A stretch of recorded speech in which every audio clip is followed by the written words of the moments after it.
Bueno, yo quería agradecerle a Iria que haya venido aquí a la Cinemateca. Yo, desde que vi esta película hace algunos años, y todos mis amigos que de pronto fue premiada en el Festival de Cartagena, la vieron allá, todo el mundo pues se vuelve fan de esta película y su recuerdo y su sugerencia a todo el mundo, su consejo para que la vean.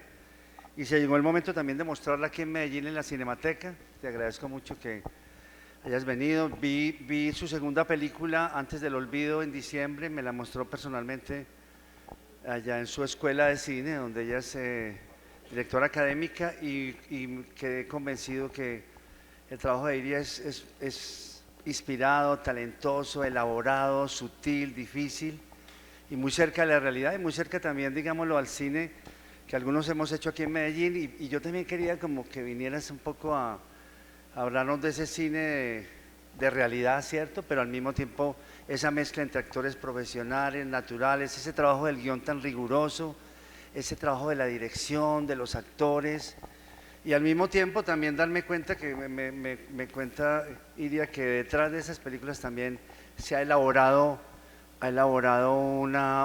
otras formas de producción, muchísimo más baratas, ¿cierto? Más posibles.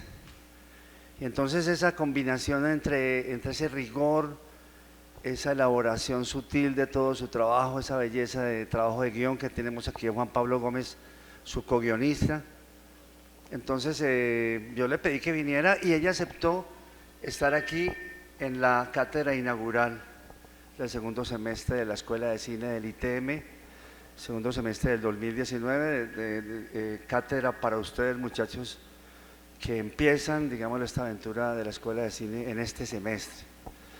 Iria además estuvo en el CCC, en el Centro de Capacitación Cinematográfica, o la escuela más importante de México y una de las más importantes de Latinoamérica. Fue estudiante ahí, o sea que ellas entienden muy bien ustedes en qué están, en qué proceso están, y es muy interesante. Y además, fuera de su trabajo como cineasta, es la directora de la Escuela Superior de Cine, una escuela privada que fue fundada hace 3, 4 años, ¿cierto?, por Carlos Reigada y por Amán Escalante, dos cineastas muy destacados.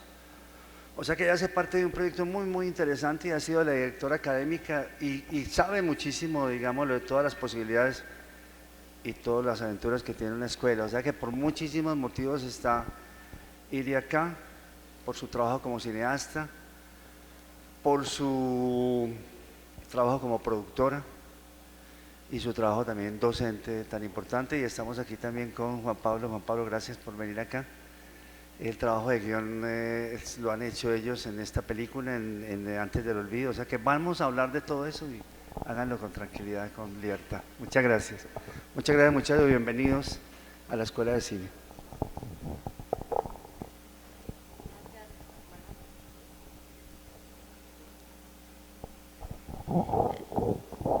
Muchas gracias. Gracias, Víctor. La verdad es un honor estar hoy en Medellín. Fue como una especie de sueño que se fue anidando durante muchos años.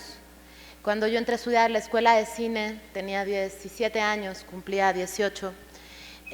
Una de las primeras películas que vi estando en la escuela de cine, cuando estábamos en las clases de historia del cine, fue Rodrigo Deno Futuro. Y recuerdo que ese día, saliendo del cine, varios de mis compañeros y yo nos miramos y sentimos que algo había cambiado, que habíamos visto una obra maestra que realmente nos estaba hablando de que otro cine en América Latina era posible. Y a partir de ahí como que se fue anidando la necesidad de seguir viendo el cine de Víctor Gaviria, pero también de estar cerca de él. Y bueno, la vida nos puso en el camino al final, porque claramente mi cine y su cine son cines que dialogan, necesariamente dialogan, no solamente por los procesos de investigación tan profundos, y que ambos cines agarran de la realidad mucho para contarse, sino también pues, un espíritu de un interés de darle voz a los que no tienen voz. A lo que yo le llamo las pequeñas batallas. Y hoy en día varios cineastas estamos llamando a nuestro cine el cine de la resistencia. Y esto es interesante porque ya no le llamamos más cine independiente o cine de autor, porque realmente no queremos ser independientes de nada. Nosotros realmente queremos que nuestro cine sea financiado por el Estado. No queremos ser independientes de nada, no tenemos esa necesidad. Entonces lo que está sucediendo es que más bien somos el cine de la resistencia, porque estamos haciendo finalmente cine en contra de todos los pronósticos. En países donde se le fomenta mucho más al cine comercial o a un cierto tipo de cine, y que además se le da espacio en los monopolios de exhibición solamente a un cine comercial que aspira a no ser una obra que conecte con el espectador, sino que aspira a ser un bien comercial que genere riqueza a unos pocos o a aquellos que producen este tipo de cine. Entonces, frente a esta situación, en realidad nosotros vivimos en la resistencia tal cual, haciendo películas con lo que podemos, pero llenas de fondo y que absorbemos, digamos, aquello que está pasando en nuestros países y mostramos esas historias y esos rostros. Que siempre me hacía esa pregunta, ¿qué rostros está mostrando el cine latinoamericano? ¿Quiénes somos? ¿Cómo nos miramos? ¿Cómo nos contamos a nosotros mismos? ¿Cómo contamos nuestras historias? En fin. Entonces, un poco esta plática, antes de abrir el micrófono a todos ustedes, bueno, primero agradecerles que se queden con este calorón. Aguantaron la película de 2 horas con este calorón, son un gran público. Muchas gracias. Entonces, antes de abrir el micrófono a sus dudas, a sus comentarios, me gustaría abrir una conversación que últimamente he querido abrirla en muchos espacios donde me han invitado a dar charlas. Llevo muchos años dando clases y ahora de pronto me empecé a cuestionar otras maneras de producir. Y no me las cuestioné gratuitamente, sino que realmente las maneras que hemos encontrado con mis películas de filmar realmente han encontrado otra manera de producir. Entonces me quedó claro que hay otras maneras de producir posibles que vayan mucho más allá de las ideas establecidas de un cine que no nos pertenece, una tradición de hacer cine que viene en realidad de Estados Unidos, una forma que viene desde ahí, donde en lugar de ser un universo, la producción de una película, un universo horizontal, se vuelve un universo absolutamente vertical, donde hay una cabeza que le ordena a todos los demás componentes de un equipo, y nosotros entendimos que en realidad lo que teníamos que hacer era una manera de producir absolutamente horizontal, donde el director es la cabeza de una flecha y el resto del equipo del trabajo son aquellos que empujan para que la flecha pueda llegar a donde tiene que llegar y se haga la película que queremos hacer. Esta idea parece sencilla, pero no lo es. Llevarlo a cabo conlleva sobre todo mucha creatividad. Entonces, antes de hablar de mi trabajo, quisiera tocar nada más rápidamente 3 ejemplos que me parecieron muy interesantes de formas distintas de producción. Una de ellas fue una película que se llama El Cosmonauta, una película española que unos jóvenes de 22, 23, 24 años hicieron, como tenían realmente una familiaridad muy profunda con las tecnologías, las redes, etcétera, hicieron una plataforma donde mientras estaban escribiendo el guión, iban de alguna manera dándole difusión a la película y iban dando como avances del casting, de las locaciones, y hicieron como una especie de fondeadora, o sea, un crowdfunding donde se pedía dinero para que esta película fuera posible. Entonces fue muy interesante porque pensamos, una película de ciencia ficción pues necesita un chingo de dinero, ¿no? Necesita mucho dinero, ¿cierto? Y de pronto estos chavos dijeron, pero esa es la película que queremos hacer. ¿Por qué vamos a hacer una película distinta? En efecto, no tenemos dinero, entonces ¿qué hay que hacer? Inventarnos una manera de conseguir el dinero para hacer la película. Entonces, fue una campaña realmente larga, es un fenómeno que no sabemos, lo he platicado con varios de mis colegas, no sabemos si realmente se pueda repetir un fenómeno de esta naturaleza. La película logró conseguir en 3 meses 1 millón de euros para hacerse. Muchísimo dinero.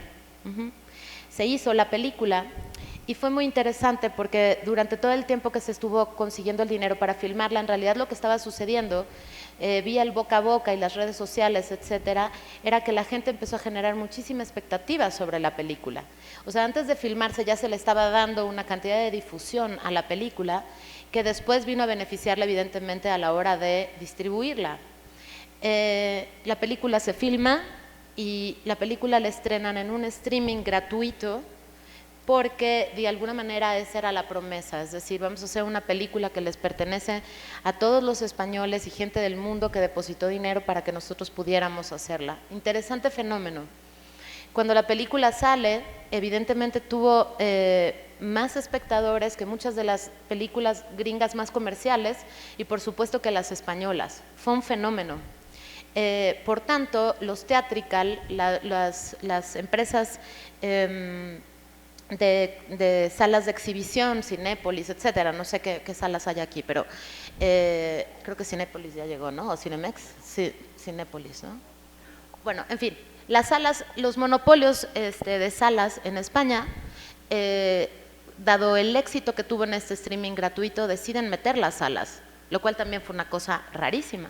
Después de un estreno, de pronto las salas se arriesgan y resulta que se lanzan todos los españoles a verla, de nuevo algunos y otros para vivir la experiencia de verla en una pantalla grande.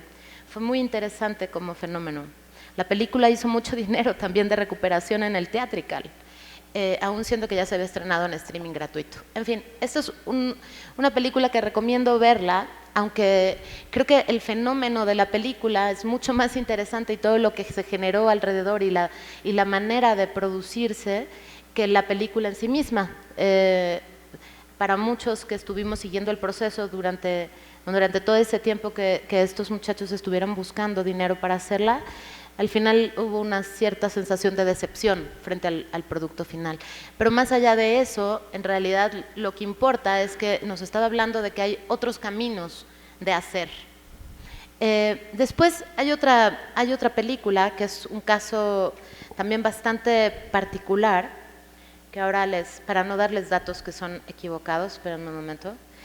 Es una película que se llama Iraq for Sale, que en 10 días, es una película gringa, documental, que en 10 días también en un boca a boca logra recolectar los recursos para filmarse. Esto en Estados Unidos tampoco había sucedido antes. El tema que trata la película, bueno, el título creo que dice mucho, era un tema que estaba en la boca de todos.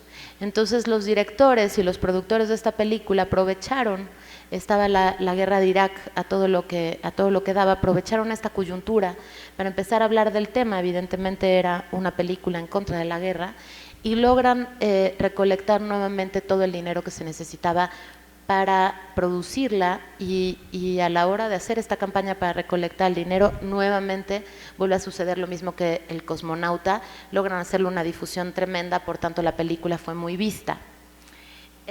Después hay otro caso en Inglaterra que es bastante curioso, se llama The Age of Stupid, que al contrario del Cosmonauta y de Iraq for Sale, esta película en realidad no podían decir de qué trataba, porque era una película que había investigado a las corporaciones en Inglaterra y era una película que metía un poco en problemas a los directores. De hecho, después estuvieron demandados por varias de las corporaciones a las cuales denunciaba la película.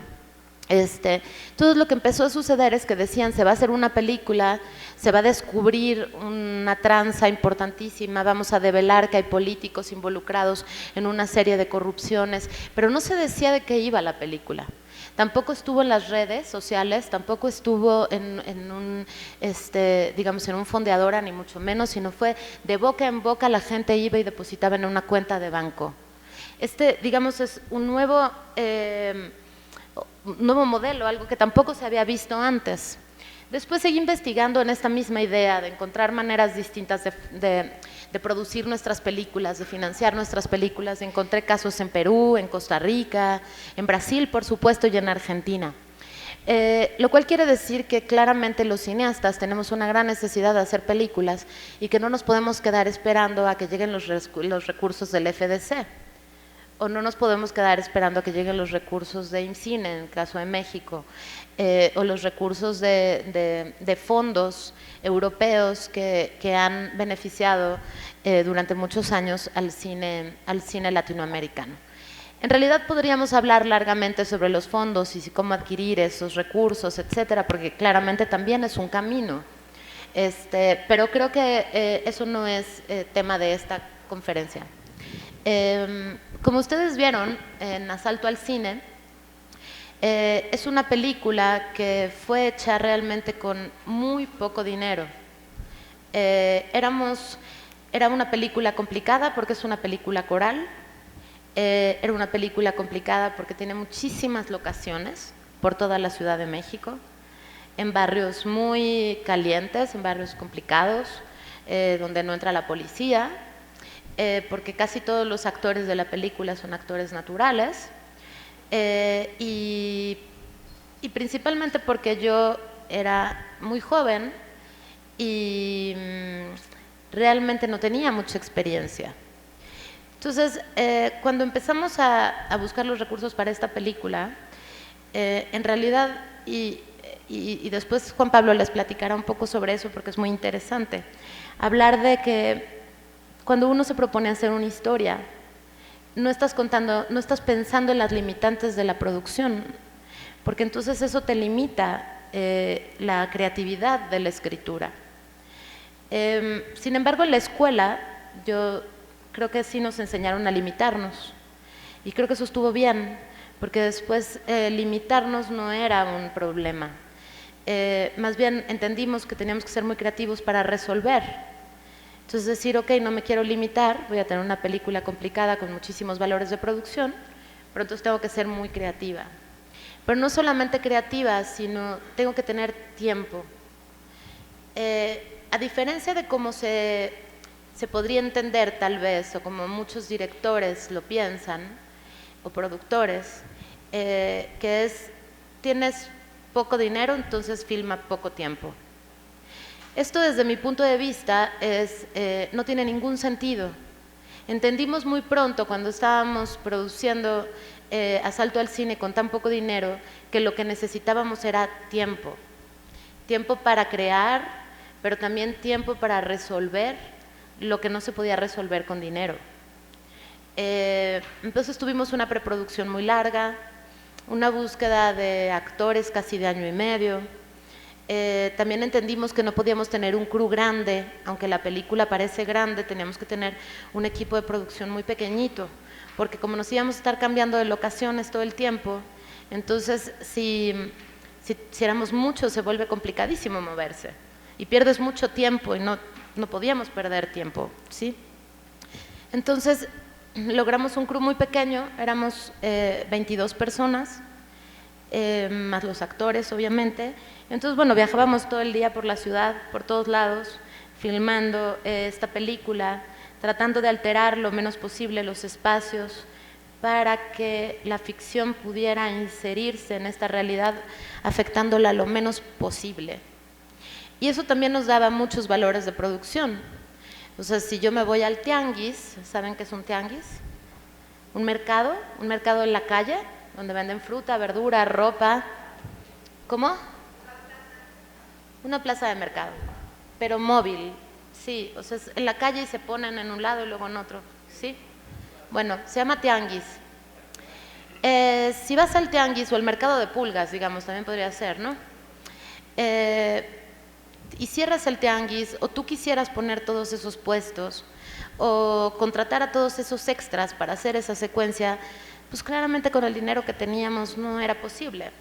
Aparte de que el tipo de cine que yo hago no me interesa, a mí lo que me interesa es que realmente el espacio viva y se meta la presencia de estos espacios y de la gente que habita esos espacios, la presencia absoluta en la película.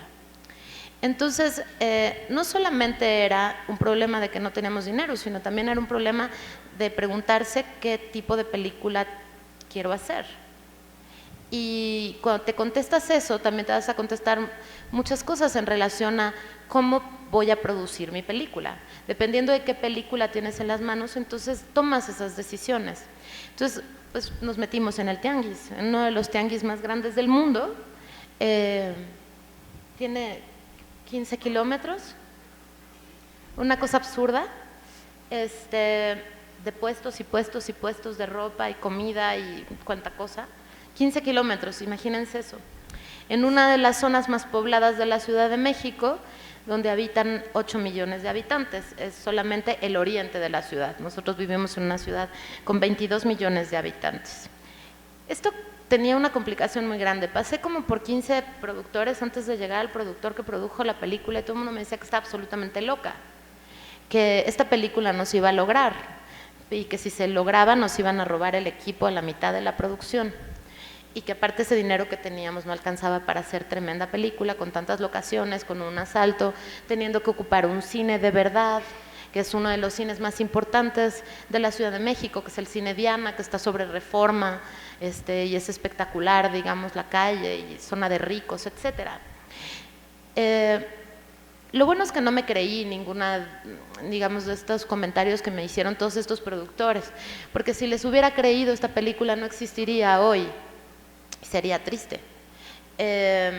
Y yo tal vez no me hubiera vuelto directora, o no sé qué estaría haciendo, no sé qué estaríamos haciendo, no sé, chef o algo así. Pero entonces de pronto llegó un productor que me dijo, yo conseguí el dinero y me dijo, ok, la hacemos y tomo el riesgo y realmente hoy la vi después de muchos años de no haberla visto, muchos años, y realmente vuelvo a ver lo complicado que fue filmarla, la cantidad de secuencias que tiene, la cantidad de locaciones, de personajes, de momentos, y quedó fuera de la película 1 hora de material. De hecho, en Sundance la presentamos con un corte de 2 horas y media, que es mi director cut, es mi corte favorito. La película que vieron hoy tiene 2 horas, le quitamos media hora para poderla distribuir. Y creo que podía haber durado 4, teníamos material suficiente para eso. Muy de ópera prima, pues en realidad estuvimos tantos años escribiendo la película que le seguíamos metiendo y metiendo y metiendo cosas, porque aparte nosotros estábamos viviendo con estos jóvenes al día a día, nos metimos a estos barrios a trabajar con ellos durante mucho tiempo y realmente el asalto existió. Es una historia verídica de unos amigos que un día llegaron y me dijeron, vamos a asaltar el Cine Diana, préstame tu coche. Y yo les dije, no les voy a prestar mi coche, están absolutamente locos. Pero sí voy a hacer una película. Ahí supimos, Juan Pablo y yo, que queríamos hablar sobre la falta de espacios para los jóvenes en una ciudad como la nuestra. Falta de espacios laborales, falta de espacios educativos, falta de espacios de reunión, falta de espacio, de pertenecer a algo, de pertenecer a una ciudad, de pertenecer a una comunidad, a una familia. Estos jóvenes no pertenecen ni siquiera a su núcleo familiar, no tienen nada. Así están los jóvenes en la Ciudad de México. Y lo veíamos porque nosotros trabajábamos en un centro cultural que se llama Faro de Oriente, que era como una especie de oasis en el desierto, como esta escuela,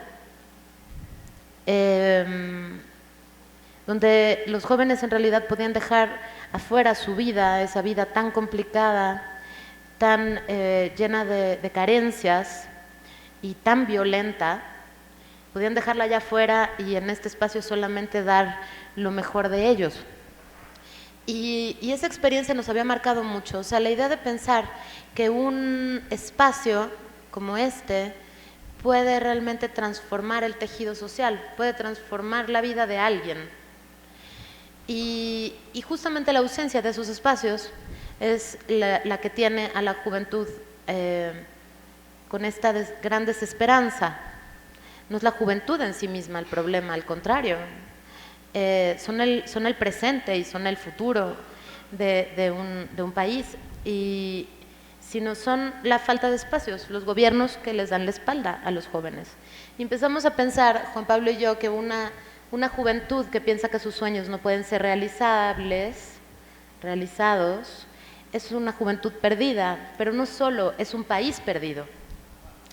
Entonces, teníamos esto en la mente durante años y lo reflexionábamos y lo hablábamos porque realmente nosotros habíamos sido muy privilegiados, habíamos tenido la posibilidad de estudiar y de tener una familia amorosa que nos había contenido, pero ellos no. Entonces creyeron que asaltar un cine era la solución y claro que no lo es. Y claro, cuando nos encontramos a estos jóvenes que habían asaltado el cine, que eran unos amigos con los que yo iba a bailar cumbia chilanga, se baila distinto que acá, más parecida al rock and roll, brincadita. Cuando conocimos a estos amigos, encontramos el dispositivo de la película.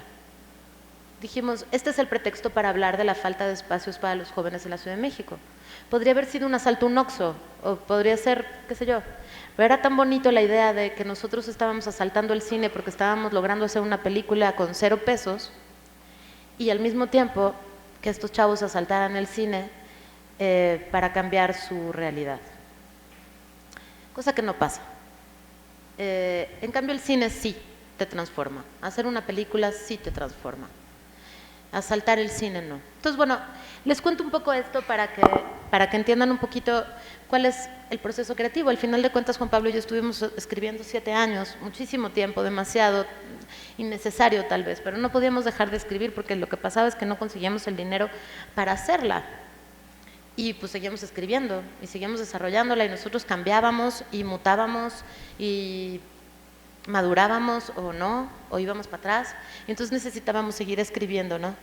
Para sentir que tenía sentido todo, que habíamos estudiado para algo, que podíamos hacerlo, y de pronto un día conseguimos el dinero y la filmamos con un equipo de producción que vuelvo un poco al tema, después de haberles contado un poquito cómo es que surge esta película, con un equipo de producción chiquito, pero de gente realmente profesional.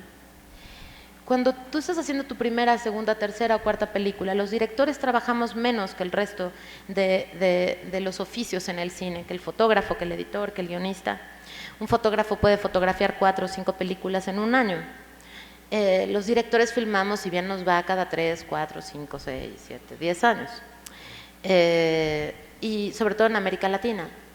Entonces, realmente lo que teníamos que hacer era rodearnos de gente que llevara muchas películas atrás, que tuviera mucha experiencia, para aprender de esa experiencia y que la película realmente, y yo como directora, me rodeara de esa seguridad, de voltear, mirar a mis colegas y saber que estaban dando lo mejor de sí y que todos estábamos ahí para hacer esta película que durante tantos años, con tanto cariño, habíamos gestado.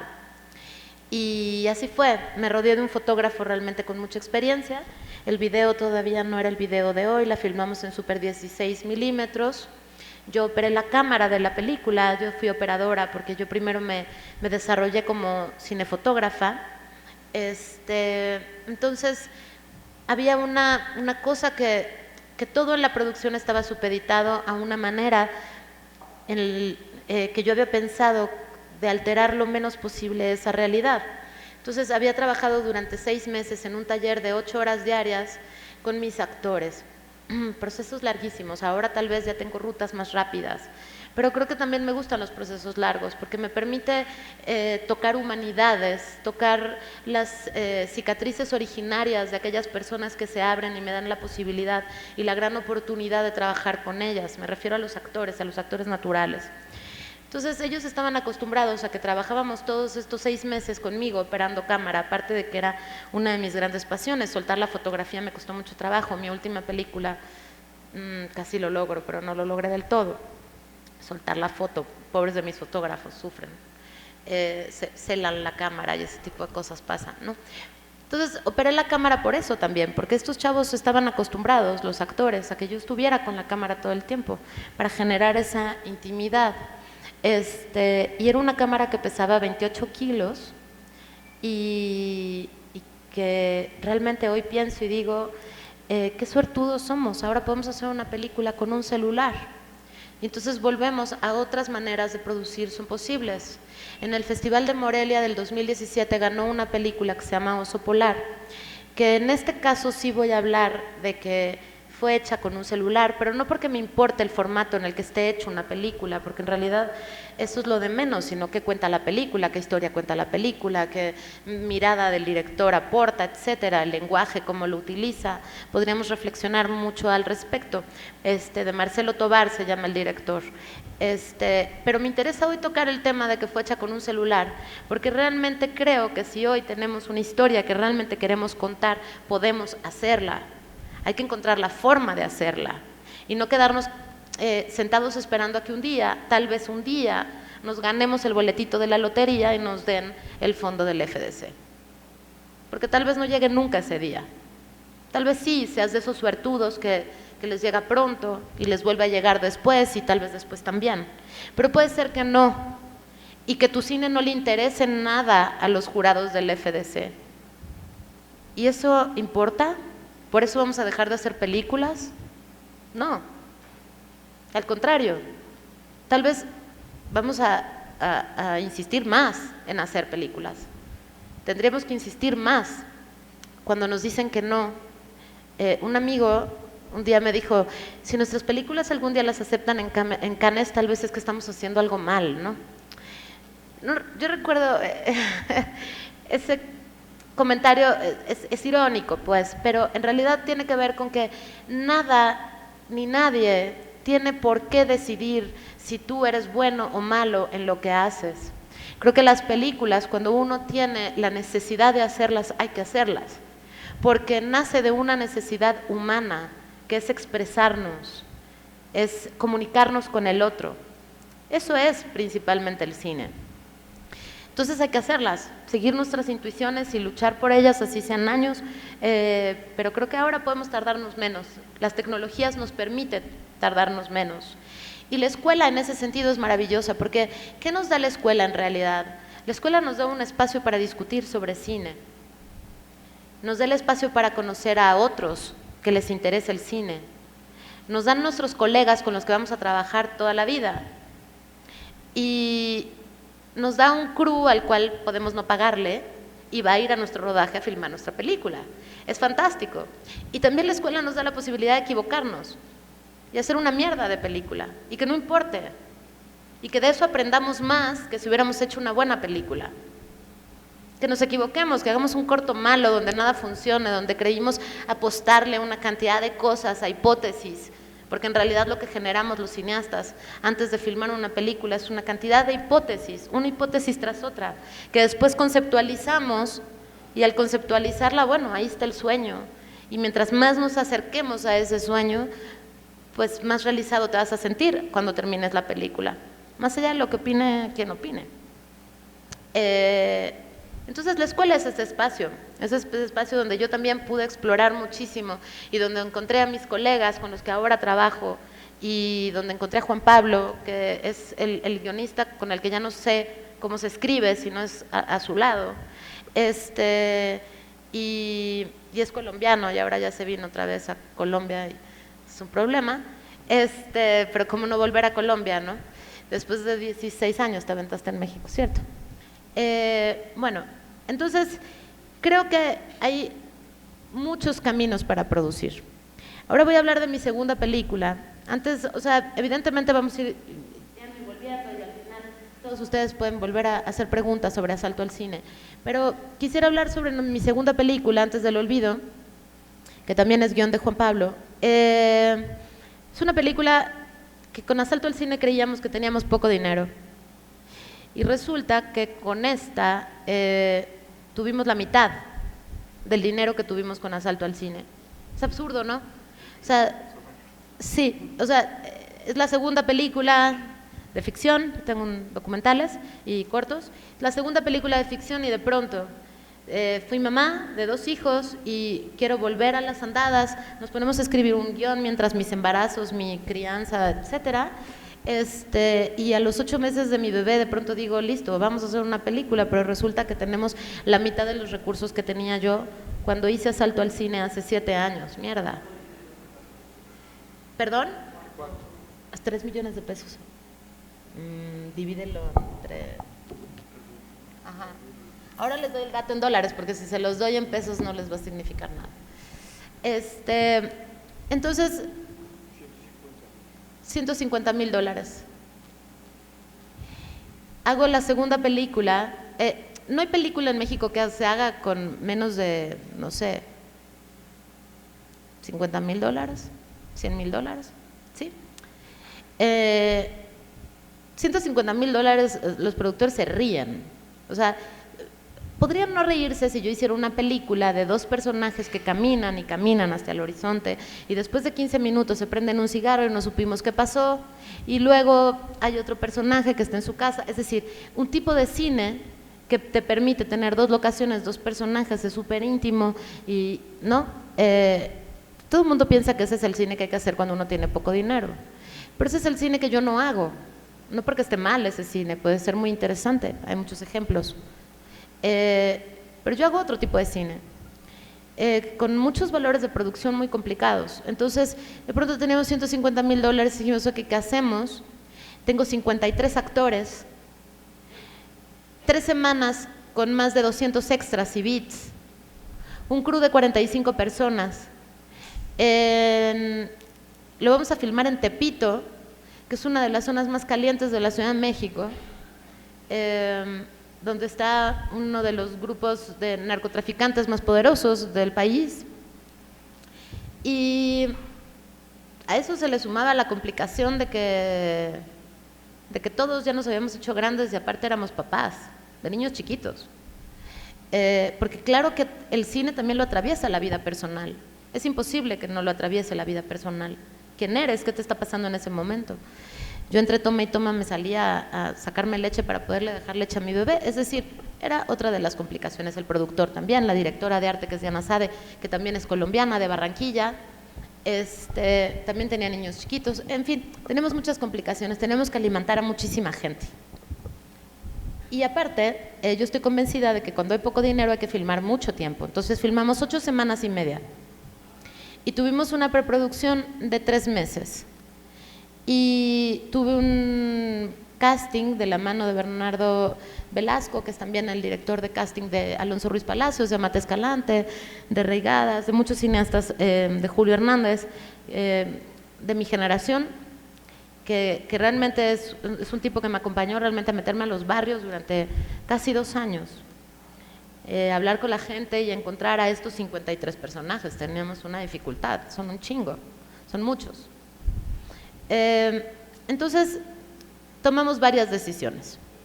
La primera decisión que tomamos fue que teníamos que hacer una especie de cooperativa, donde todas las cabezas de departamento, que por lo demás eran personas que llevaban entre 20, 25, 30 películas en su haber, realmente gente con muchísima experiencia en el medio, cobraran todos el mismo sueldo, y que fuera un sueldo que les permitiera pagar la renta y estar tranquilos con los servicios básicos cubiertos. Nos reunimos todos y llegamos a un acuerdo de cuánto era ese dinero que teníamos que recibir para estar tranquilos, sin la sensación de que nos ahogábamos, porque tenemos una familia que mantener y una casa que mantener, etc. Cuando eso decidimos entre todos una cantidad, por lo demás muchísimo más baja, que será una quinta parte de lo que normalmente se cobra en la industria,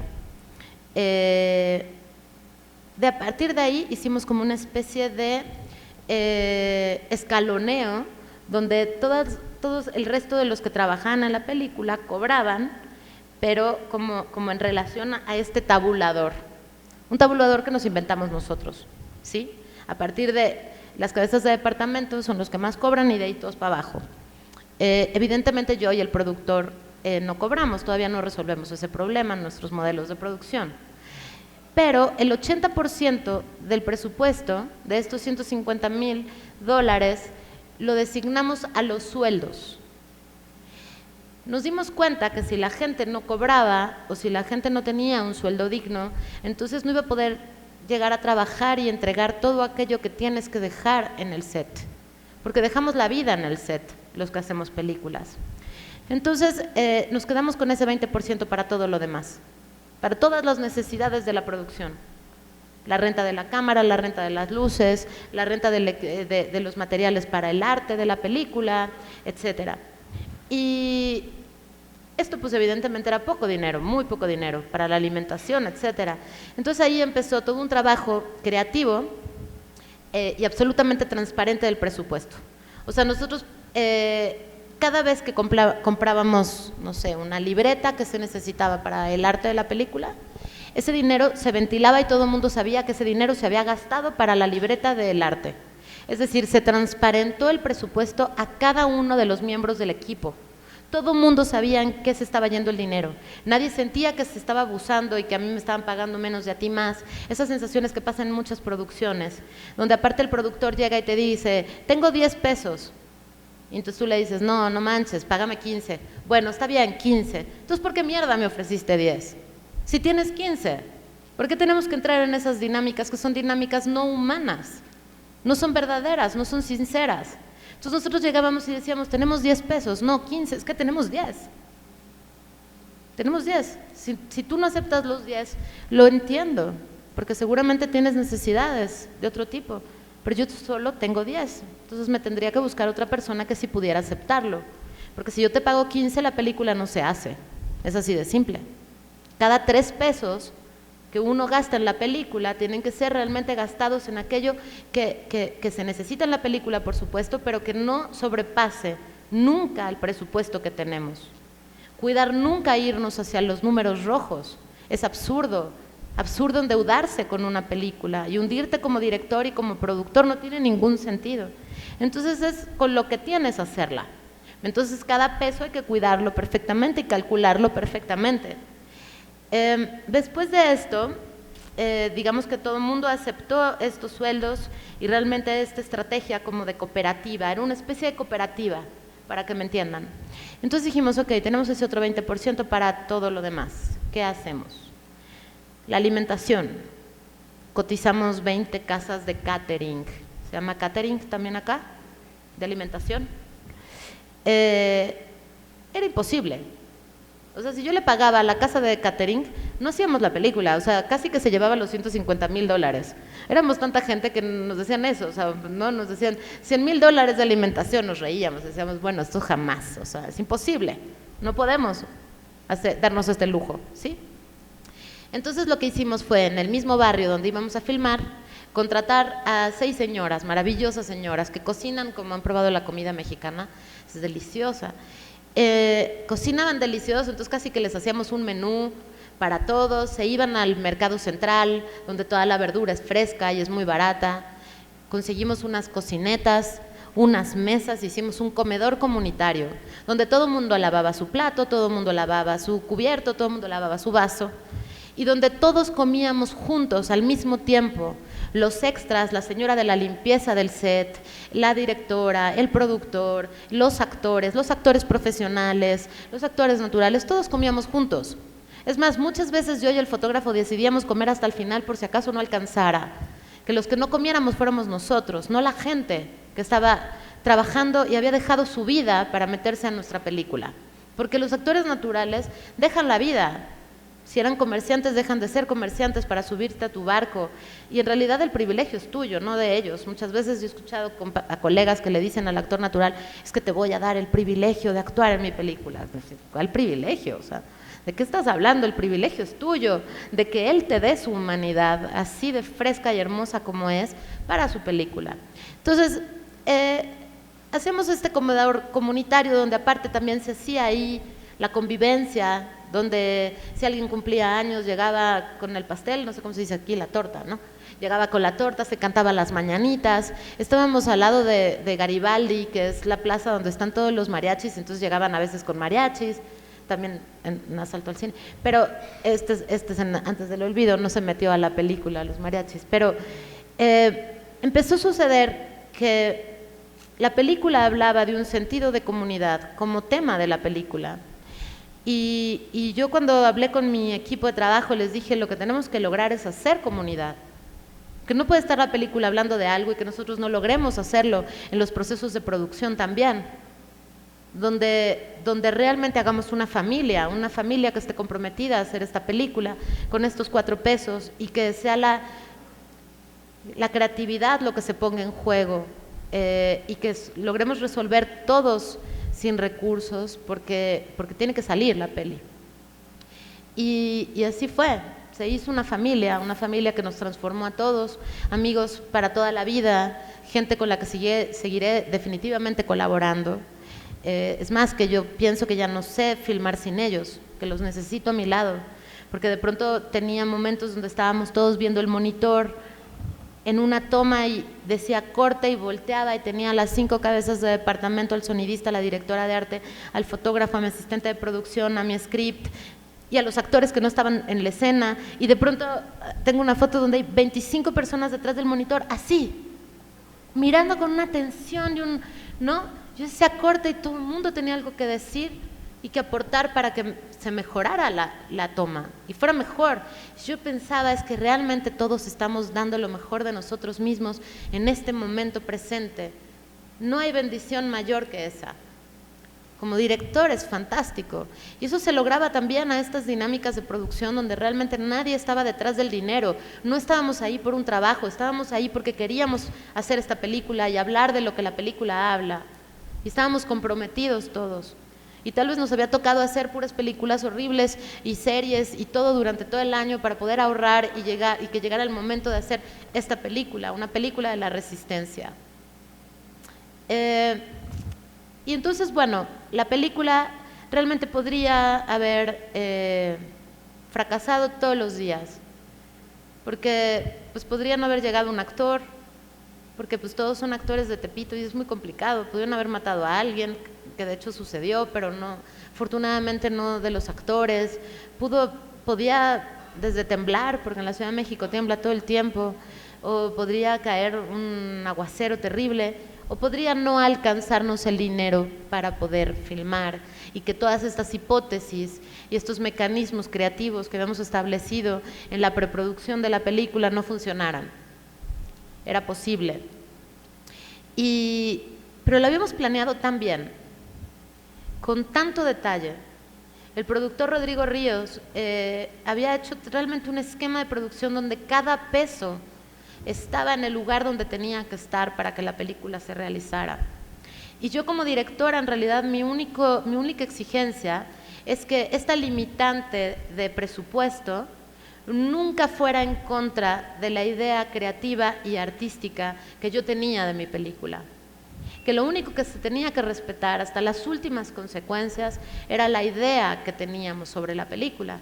Entonces nos inventamos grandes cosas. No teníamos, para empezar, ni camiones ni megacamiones de luces. Son un estorbo. Y la planta la tienes que poner a 20 cuadras con un cable gigante porque suena fuertísimo y entonces meten el sonido, ¿de acuerdo? Y esto claramente afectaba al barrio y entonces era como decirles, miren, hola, aquí estamos filmando una película y parece que tenemos mucho dinero porque allá afuera unos camionzotes que hacen muchísimo ruido. Entonces dijimos, no queremos camiones, no queremos luces, no queremos planta, no queremos cables, no queremos nada. Nos han enseñado a que el cine se hace así. ¿Por qué no inventarnos una manera distinta de hacerla? Y entonces me reuní con mi director de arte y me reuní con mi fotógrafa y lo que les propuse fue, ok, no vamos a tener luces, pero tenemos al Señor Sol. ¿Se acuerdan del Señor Sol?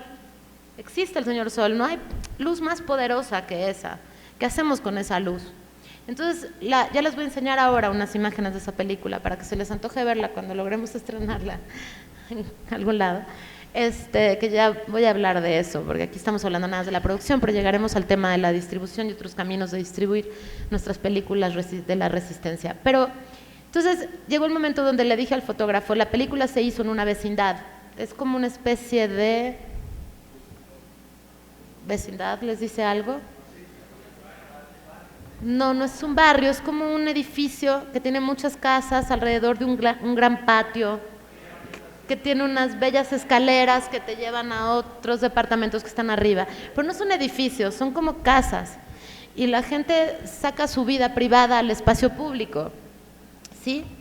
Y es un tipo de vida, una forma de vivir, que por lo demás está por desaparecer por la gentrificación, que seguramente aquí en Medellín la han notado, o sea, cómo los barrios han dejado de tener sus casas y su gente originaria, y se ha quedado sin esa cultura, sin esas historias, sin esa gente, sin esa comida, para convertirse en una cosa muy parecida a todos los centros de las ciudades del mundo, con un Starbucks, con un Oxxo, con qué sé yo, ¿no? Con hoteles boutique, etcétera. Bueno, la peli va un poco de eso. Entonces, la película casi toda sucede en una vecindad donde unos inquilinos se atrincheran cuando los quieren desalojar. Entonces, pero la vecindad es muy, muy grande, como del tamaño de su escuela, ¿cierto? Entonces lo que se nos ocurrió fue hacer unas grandes veletas, era como un barco aquello, era hermoso, unos textiles, babenets, textiles gigantes, ¿sí? Los fotógrafos aquí me pueden ayudar, ¿cómo se llaman los babenets? Estas cosas que son como de telas blancas, ¿perdón? Sí, unos difusores gigantes, digamos, pero de tela, ¿cierto? No son de papel. O sea, no es el opal, pues son unas telas gigantes con unos bastidores gigantes que se usan en el cine normalmente para hacer difusión o para hacer rebotes o para hacer muchas cosas. Entonces, con esta idea mandamos a hacer con unas personas ahí del barrio unos babenets, unos de estos difusores gigantes que cubrieran toda la vecindad, y con unos grandes hilos como de cortina, ¿sí? Los quitábamos o los poníamos dependiendo de la calidad de luz que el fotógrafo buscaba. Y después el fotógrafo puso unos negativos, otros textiles negros, ¿de acuerdo? Para hacer el contraste en la fotografía de la película. Y así fue que iluminamos el patio. Y después la noche la iluminamos con focos de 100 watts de los viejitos, ¿se acuerdan de los de Tuxteno? Que aquí es maravilloso, Medellín tiene una luz hermosa de noche, porque sigue siendo esta luz cálida de Tuxteno, que así deberían haberse quedado todas las ciudades. Ahora mi ciudad se volvió blanca, blanquísima, súper iluminadísima, ¿no? Esta cosa como romántica, linda, que le da una cosa a la noche de Medellín que es preciosa, ¿no? Bueno, con esos focos, unos focos de 100 watts, hicimos unas líneas gigantes de focos de 100 watts, y con eso iluminamos las noches de la vecindad. Y luego buscamos locaciones para las secuencias de noche, locaciones que ya estuvieran iluminadas casi como las queríamos. Entonces, la búsqueda de locaciones no solamente era encontrar aquel lugar que nos gustaba y que representaba ese espacio que la secuencia de la película necesitaba, sino también que tuviera la iluminación perfecta. Y el video tiene una cosa maravillosa, que ya tiene una latitud grandísima. Antes la película, su latitud era más corta, más complicada. Asalto al cine la hice en super 16 milímetros, como les comentaba, y era más difícil la noche. Aún así también iluminamos así. Desde mi primer corto yo iluminé con puros líneas de 100 watts, porque no teníamos dinero, ni teníamos luces. Entonces había que inventársela. Y yo era fotógrafa, y entonces en realidad podía yo entender como este mundo de que realmente el fotógrafo sí tiene necesidades. Entonces el fotógrafo nada más me pidió dos cosas. Me dijo, sí necesito estos lentes, y necesito un follow focus inalámbrico. Follow focus, ¿sí? Porque la película es tan complicada y es tan masiva que si aparte el foquista tiene que estar al lado de la cámara, se iba a volver súper complicado. Entonces invertimos en eso. Sí me explico a lo que quiero llegar con esto. O sea, uno pone sobre la mesa lo que realmente no es sacrificable. Pero hay muchas otras cosas que no es que sean sacrificables, sino que se puede realmente conseguir el mismo resultado estético, pero por otros caminos, atajando por otros caminos. Que tal vez eso, o sea, si tuvimos que esperar mes y medio para que nos entregaran los textiles, estábamos muertos de miedo porque íbamos a empezar ya a filmar y los textiles no los entregaban todavía, y porque claro, nos los tenían que entregar y teníamos que probar que sí, que eso que habíamos imaginado, vuelvo a las hipótesis que uno genera, realmente estaba funcionando. Entonces, en este sentido, les doy estos ejemplos, porque en realidad la película estuvo llena de este tipo de ejemplos. Por ejemplo, para todo lo que utilizamos para el arte de la película, lo que hicimos es que desde 8 meses antes estuvimos pidiendo por todas las redes sociales posibles y a los amigos que todo lo que quisieran tirar de sus casas, nosotros íbamos con una camioneta y les recogíamos. Si no querías un sillón, si no querías unos libros, si no querías ropa, si no querías unos muebles, no querías unos adornos, todo íbamos y lo recogíamos. Durante 6 meses estuvimos por toda la ciudad hablando con los amigos, familiares, etcétera, para decirles, tira lo que no quieras. esas bodegas, todas esas cajas que uno tiene en casa, que todo mundo tiene en casa, les hicimos un favorzote. En realidad a todas estas personas, o sea, les vaciamos la casa de cuanta basura que uno guarda, ¿cierto? Que el mueble viejito que algún día voy a reparar y nunca lo reparaste, bueno, es momento de que te deshagas de él. Y entonces si pasábamos con una camioneta y recogíamos todo este material, la directora de arte con todo este material hizo el arte de una película que tiene una cantidad de locaciones distintas, impresionantes. Casi que en una película comercial normal en la industria se hubieran gastado los $150,000, pero solamente en las necesidades de arte que tenía mi película, por la cantidad de necesidades. Entonces llenamos una bodega de este tamaño, llena de cochinadas, en realidad de todo lo que la gente tiraba, pero eran cosas buenas. Y claro, después vino todo el proceso de selección. ¿Qué de aquí sí me sirve? ¿Qué de aquí sí pertenece al mundo que estamos representando? A este universo del cual trata la película. Entonces fue un proceso largo que hizo la directora de arte, que si tienen oportunidad de trabajar con ella es realmente magnífica, Diana Sade. Y así fue todo. Entonces por eso les partí esta conferencia un poco diciéndoles, si tienen poco dinero necesitan mucho tiempo. Poco dinero es igual a mucho tiempo de trabajo, mucho tiempo de desarrollo, mucho tiempo de pensar cómo resolver los retos que la película te está poniendo encima, para que no sacrifiques absolutamente nada de lo importante, de la idea creativa que tienes tú como directora o como director, ¿cierto? Entonces, así como el catering, que lo hicieron estas mujeres maravillosas, que nos alimentaron increíble. También algo que siempre le digo a los jóvenes, y no tan jóvenes, también a mis colegas, es no renten el equipo en casas de renta. Esos también son monopolios y también han hecho de nuestro cine un cine absolutamente sometido a las reglas de las casas de renta. Que te paquetean, pero te paquetean es un montón de dinero y entonces resulta que quieres filmar 3 días más y ya no te alcanza, ya no hay manera, y entonces estás todo el tiempo sintiendo que la casa de renta está haciendo así, clink, clink, con tu dinero ese que te costó muchísimo trabajo conseguir. Entonces decir, no, esas casas de renta se han hecho millonarios con nuestra industria. Entonces no tenemos por qué seguirlos haciendo millonarios, que los hagan millonarios las películas comerciales si quieren, o los gringos, que sigan trabajando en esos modelos de producción absolutamente avasalladores y con una parafernalia cinematográfica brutal. Nosotros no necesitamos eso. Nosotros lo que necesitamos es irnos con esas pequeñas casitas de renta de equipo que tienen una cámara muy buena, que es la que nos interesa, y luego vamos con otro amigo que tiene unas luces geniales, y luego vamos con otro amigo que resulta que es en mi caso, por ejemplo, era un viejo que tenía cámaras muy viejas, maravillosas, entonces tenía unas ópticas que ya no se encontraban en ningún lugar, y entonces casi que nos las daba de regalo, pues, para que las usáramos en la película. Entonces, también eso requiere tiempo, mucho tiempo. Buscar a estas personas que tengan el equipo que tú necesitas.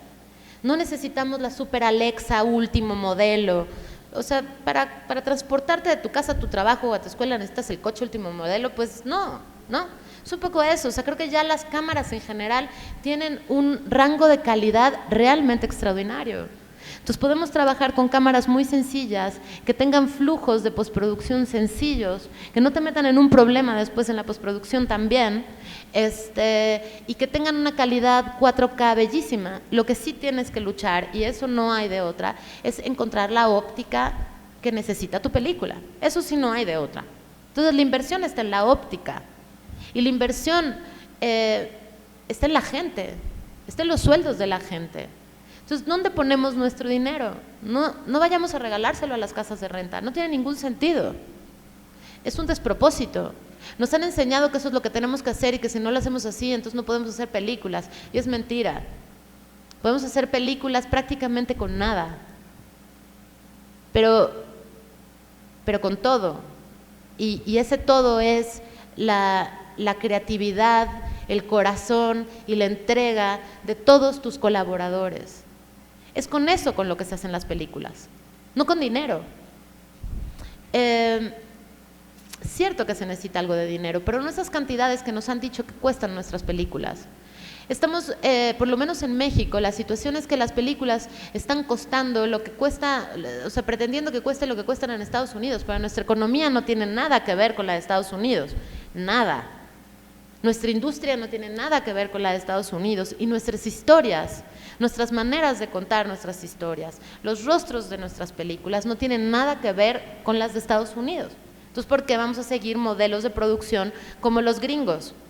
Donde es una casa de catering, una casa de renta de equipo, un escalafón donde el productor gana un dineral impresionante y el que barre la locación casi que no cobra. O sea, ¿por qué? Si podemos tener otras maneras de hacer, mucho más humanas, mucho más cercanas a lo que somos también culturalmente. Ustedes aquí en Medellín, que la gente es tan querida y tan hermosa, o sea, yo nunca había conocido gente más amable y bonita, o sea, como que viven en, no sé, viven enamorados todos aquí en Medellín, o sea, esa es la sensación. O sea, ¿por qué vamos a tener formas de trabajar diferentes? A una manera de trabajar humana, donde nos importa el otro y donde nuestro mayor valor de producción es las ideas del otro, lo que te puede contribuir, sus manos, su creatividad, su cuerpo entregado a tu película. Me he preocupado por hablar de esto ahora, porque creo que sí tenemos que cambiar la manera de pensar en América Latina, como plantear que es posible también. Entonces, les voy a enseñar unas escenas de la película Antes del Olvido, de las que les he estado platicando toda esta historia, digamos, porque Asalto al Cine fue mi primera experiencia, pero tuvimos más dinero y en realidad muchas de las cosas que hicimos en Antes del Olvido todavía no las descubríamos. En Antes del Olvido como que llegamos realmente a ese modelo de producción que queremos seguir explorando y que queremos seguir haciéndolo mejor cada vez y que queremos compartirlo también con otros. Y algo que es importante antes de ver un cachito es decirles, no hay un solo modelo de producción. Las historias que yo les estoy contando hoy, desde la del cosmonauta hasta mis películas, son solo caminos, pero lo importante es que a partir de la película que tú tienes en la mano, busques tu camino, el mejor camino para producir tu película, la mejor forma, dependiendo de la mirada, de tu forma de trabajar como director, de cómo quieres tú acercarte y también como fotógrafa o como fotógrafo, como director de arte, etcétera. ¿Cuáles son tus maneras de trabajar? Y entonces eso tiene que ver con cómo producimos. No podemos meternos en ningún modelo. Estas son solamente ideas. Lo que sí, y lo vuelvo a insistir, y creo que lo seguiré insistiendo en el resto de la plática, es lo que necesitan para hacer películas como estas es tiempo. Quería mostrarles dos ejemplos de la película que en realidad representan como dos mundos posibles dentro de mi cine, digamos, como unas escenas muy íntimas, muy controlables, que en realidad requieren, o sea, si yo filmara toda una película así, pues requeriría nada más 4 personas en mi crew, no necesitaría más. Y luego una cantidad de escenas, como la primera escena de Asalto al Cine, que pues son multitudinarias, pero así como la primera escena de Asalto al Cine, esta película casi es toda así. 300 personas en escena todo el tiempo, 53 actores, dirigí, etcétera. Entonces, ¿cómo realmente, a mí me decían en la escuela que si que yo quería producir una película de bajo presupuesto tenía que hacer una película con todas mis escenas así, ¿no? Con 2 personajes en un baño, y que si quería yo salir a la calle con carácter de y habitar la calle y meterme a la calle a ese nivel, con esa cantidad de actores, con esa cantidad de secuencias, con esa cantidad de todo, que no lo iba a lograr. Y hemos, no solamente lo hemos logrado, sino estamos sofisticando, digamos, nuestras maneras de hacer este cine, ¿cierto? Y donde realmente se vuelve una experiencia de vida transformadora para uno también. Y creo que por eso yo hago cine, pues, porque son experiencias que me transforman, son pretextos para meterme a mundos. El cine es como algo que me abre puertas que de otra manera no se me hubieran abierto. y puertas donde se me acepta como soy y lo que soy, y donde se me permite también aceptar al otro como es y por lo que es. Y bueno, eso es algo que yo aprendí también del cine de Víctor Gaviria, pues, ese cómo te metes a estos mundos, respetando tanto y dignificando tanto a la gente de estos mundos. Aunque sus historias sean tremendas, en realidad somos como una especie de canal para darles voz a esto sin voz. Y al mismo tiempo es una ficción. Quería enseñarles esta segunda secuencia, o sea, les enseñé la primera porque en realidad también el cine que hacemos tiene estos momentos íntimos, ¿no? Donde en realidad se necesitan muy poquitos elementos, pero todos los elementos que están ahí están realmente muy pensados, y sobre todo unos actores realmente fantásticos que logran encarnar estos personajes y casi que con el trabajo humano uno resuelve hacer estas películas, ¿cierto? Pero después esta secuencia que se tienen que imaginar, porque no la vamos a ver, es una secuencia donde llega la policía a tratar de desalojar a 3 vecindades juntas, que digamos esta vecindad había ya recibido a otras 2 vecindades que habían sido desalojadas. En el centro histórico de la Ciudad de México en los últimos 2 años ha habido 23,000 desalojos, es tremendo. Entonces, estas 3 vecindades habían llegado ahí, entonces un montón de gente, y llega la policía, y por supuesto que yo no tenía, como en Asalto al Cine, la posibilidad de conseguir a tantos policías, que por lo demás en la primera secuencia de Asalto al Cine, más bien fuimos a convencer a los policías de verdad, no están disfrazados, es decir, no conseguimos esa cantidad de vestuarios, obviamente. Pero en esta segunda peli teníamos menos dinero todavía, entonces no podíamos ver, o sea, los desalojos llegan 800 granaderos. Granaderos es un tipo de policía que de por sí ahora ya con el nuevo gobierno ya desapareció afortunadamente, muy represor, que se visten así como SWATs, super Robocops, ¿no? Y entonces no podíamos ver eso, no tenía yo el presupuesto para hacerlo, entonces tomé la decisión de irle a pedir al de la patrulla, al policía de la esquina, que ya era nuestro medio amigo, que si le dábamos pan todos los días y que si nos hacía el paro, por favor, que nos diera el chance de filmar su patrulla.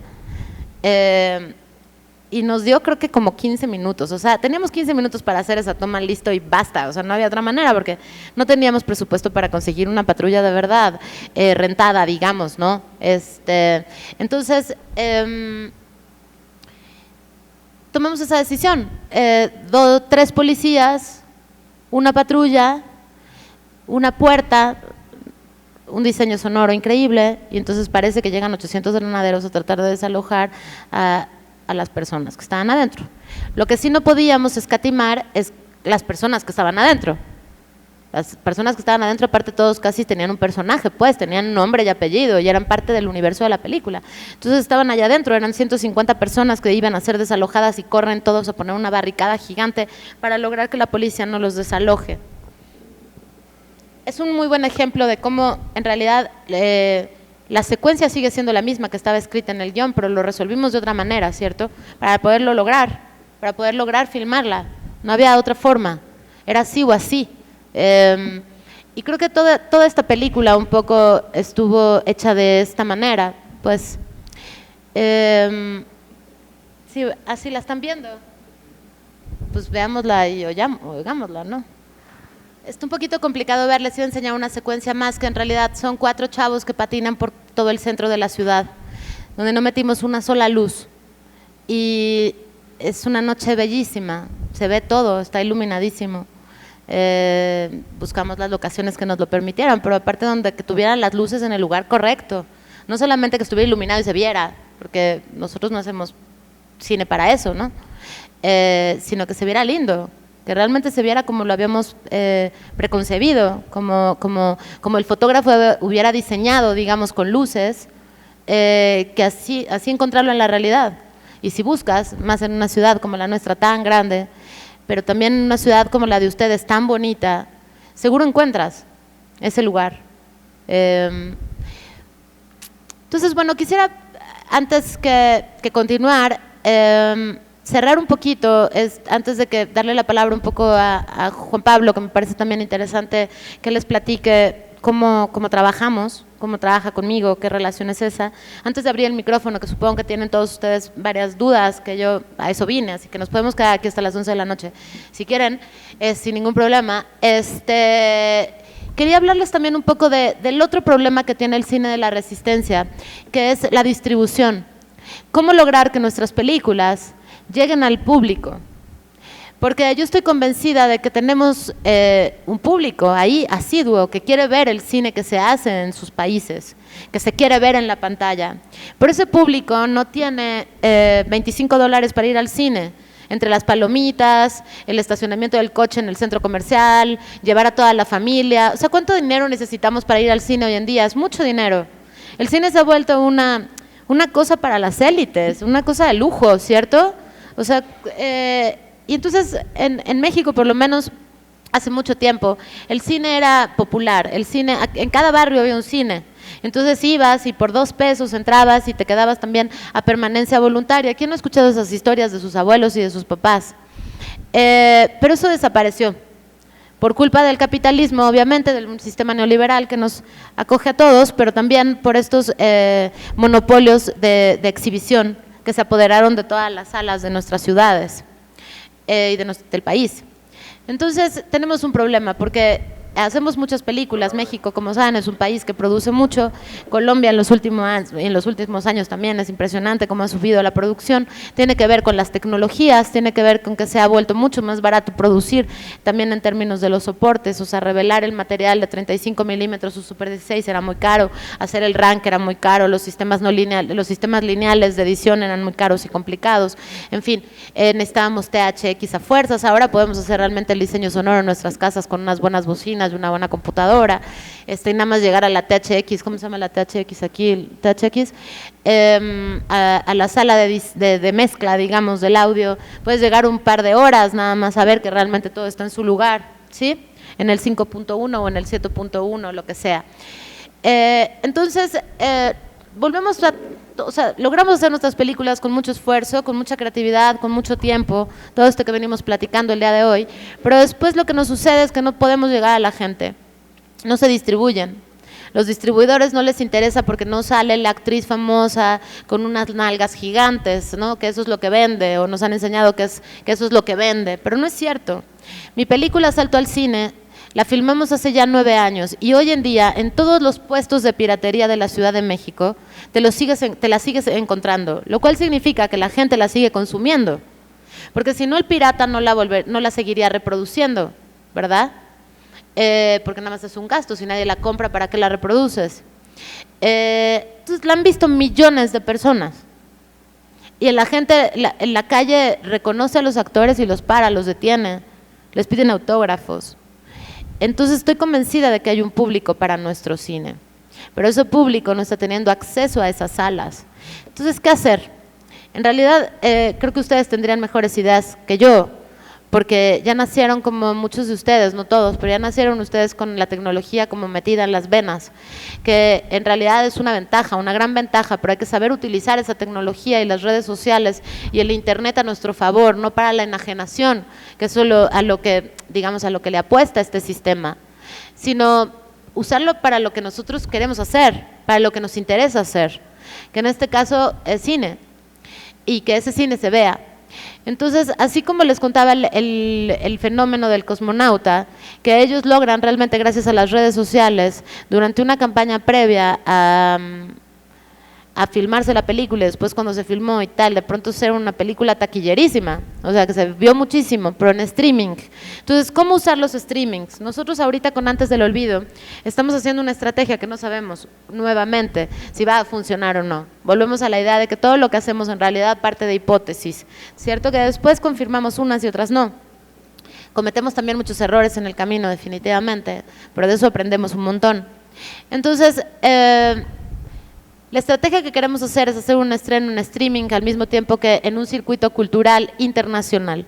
Entonces queremos meter la película a todas las cinematecas de todas las ciudades de América Latina, al mismo tiempo que la despegamos en una plataforma de streaming que cueste, no sé, $1 ver la película. Y que en realidad lo que la gente está comprando al poner el dólar es la posibilidad de que yo vuelva a filmar. Entonces la película, cuando termina, te sale un letrero diciendo, si te gustó esta película, métele $1 para que la directora pueda hacer otra. No estás comprando la película es gratuita. Lo que se te ofrece es la posibilidad de aportar $1 para que podamos nosotros, este colectivo de cineastas mexicanos, poder seguir filmando. Es una idea un poco loca, es una idea que no sabemos si va a funcionar, pero lo que sí sabemos es que muy posiblemente, gracias a esto, no sé si obtengamos el recurso necesario para filmar mi próxima película, que por lo demás está bastante complicada porque es de ciencia ficción, futurista, una locura, etcétera, otra vez muchísimos actores, pero lo que sí estamos seguros es que la va a poder ver un montón de gente de muchas latitudes, que va a llegar esta película y queremos que llegue a muchas latitudes. Entonces, todos los países en América Latina tienen un circuito cultural de exhibición. Ese circuito está siempre deseoso de tener materiales para exhibirse, que no le cobren un fee por exhibirse, ¿cierto? Y son un montón de salas como esta es perfecta. A lo mejor no tiene el mejor sonido de la vida, no tiene un DCP, no tiene el ambient o lo que sea, ¿no? O sea, tal vez Roma no le hubiera gustado proyectarse aquí. O a lo mejor le hubiera convenido a la escuela y hubieran puesto un equipo increíble de sonido como hizo con tantas salas. Nosotros no necesitamos eso, con que sea una sala digna donde se escuche y se vea bien y donde la gente se sienta cómoda y donde después tal vez pueda haber un debate y un encuentro entre la gente que los ve, o simplemente después salgas y tengas un lugarcito rico donde irte a tomar un café y hablar sobre la película, es suficiente. Y nuestros países están llenos de esos lugares. Y está lleno de esos lugares también en los barrios, para que nuestro cine llegue a esos barrios. Entonces estamos haciendo como un registro súper así, o sea, súper dedicado, un registro de las salas del circuito cultural de América Latina. Nos pueden ayudar mucho ustedes, si quisieran, a hablarnos de salas de esta región de Antioquia, estaría fantástico. Hemos ido haciendo como un registro con muchos amigos y colegas de América Latina de cuáles son las salas, quiénes son las personas, el contacto, el mail, el teléfono, para poder llegar a las personas que dirigen o coordinan esas salas, para decirle, el 25 de noviembre vamos a estrenar Antes del Olvido en toda América Latina en un circuito cultural nunca antes visto. Es un sueño, no sé si funcione, pero vamos a intentarlo. Así como nos inventamos formas de producción, también nos tenemos que inventar formas de distribución. En realidad, perdón, lo voy a decir abiertamente, es una mierda que los directores tengamos que, aparte de todo lo que hacemos, preocuparnos por cómo vamos a exhibir nuestras películas. No debería de ser así, pero la realidad de nuestros países en este momento es esa. Entonces no nos vamos a quedar sentados con la película enlatada en nuestra casa, que solamente la vio mi amigo, mi amiga, mi novia y mi abuelita. No hacemos cine para eso. Hacemos para que el cine llegue realmente a los barrios, para que el cine llegue a la gente, para que llegue hoy esta película que vieron hoy aquí, a las escuelas, a las universidades, a los centros culturales, a las calles, a las plazas.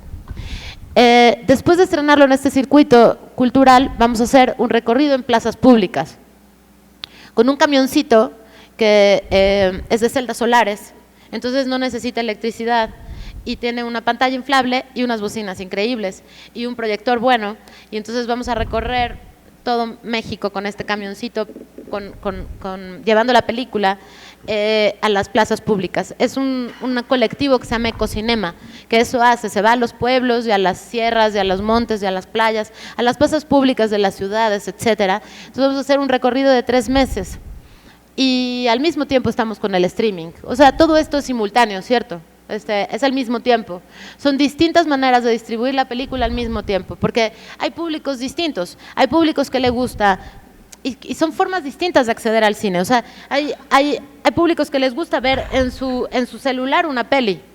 O sea, yo me encuentro a mi sobrino de 16 años viendo películas así. Le digo, no se te cansa el brazo, neta, de verdad, no. Está tirado en su cama y ve aquí con su celular una película completa.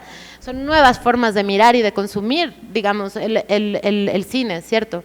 Y no están mal, están bien, pero es un tipo de experiencia.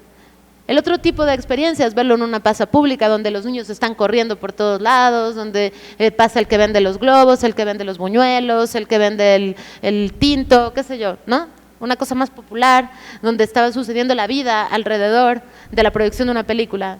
Y otra experiencia, es la experiencia como la de hoy más o menos, porque entraban y salían por esa puerta, pero más o menos, donde todos nos reunimos durante 1 hora y media o 2 horas, sin movernos de nuestra silla ni para ir al baño, a ver una película. Son experiencias distintas, son públicos distintos, o son momentos distintos de tu vida, o son tus posibilidades. A lo mejor eres una persona que trabaja todo el día y pues no tienes ni tiempo de ir al cine, ¿cierto? Pero sí puedes llegar a tu casa y ver una película en tu celular o en tu televisión, ya conectada a internet, digamos, ¿no? Entonces, como que pensamos en eso también y empezamos a decir, bueno, entonces hay muchos públicos, vamos a salir con nuestra película a todos esos públicos y vamos a ver qué pasa. Es un experimento, espero volver pronto a Medellín y contarles si funcionó o no funcionó. A lo mejor no, y les digo, no, ayúdenme a inventarnos una otra forma, porque esta no fue la forma. Y sí, la tuvimos en muchas salas, pero no llegó nadie. O la tuvimos en el streaming y nadie la quiso ver. Puede ser. No sabemos, no tenemos recursos para hacerle una difusión tremenda, le estamos apostando a las redes sociales y al boca a boca, de que la gente le guste la película y entienda este concepto y la resistencia que implicó hacerla y ahora distribuirla, y que se solidaricen con la película y entonces empieza a correr, un poco como pasó con El Cosmonauta o con una película en Perú, se empieza a correr tanto la voz, que al final tengamos más espectadores que Roma. No es cierto, es una broma, me da igual, en realidad ni siquiera sé cuántos espectadores hizo Roma, me imagino que muchísimos, pero no importa, también Roma es importante que se vea, ¿me explico? O sea, no es que el otro cine no deba de existir, sino que nuestro cine existe y se ha visibilizado poco y no estamos de moda. Entonces no nos vamos a quedar sentados esperando estar un día de moda o que alguien llegue y nos diga sí, es importante visibilizar porque en realidad son parte de la cultura y las raíces de nuestro país y la identidad. No podemos esperarnos a que alguien llegue y nos diga eso. Necesitamos nosotros hacer cine y hacer que se vea nuestro cine. Me voy a quedar hasta aquí, creo, para poder abrir la conversación a Juan Pablo y pues, un poquito como el proceso de trabajo que llevamos juntos, y también que ustedes se atrevan a preguntar y a provocar un montón de conversación, que a eso venimos, ¿vale?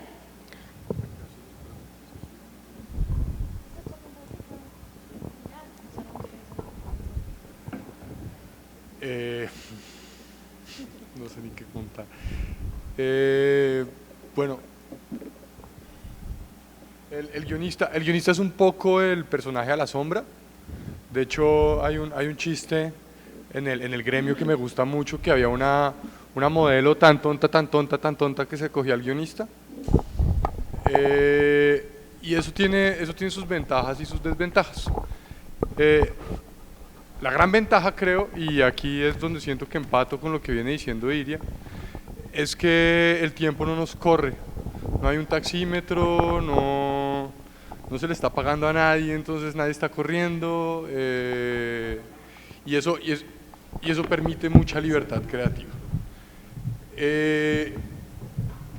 La otra ventaja que tiene, o en el caso de mi experiencia es así, es que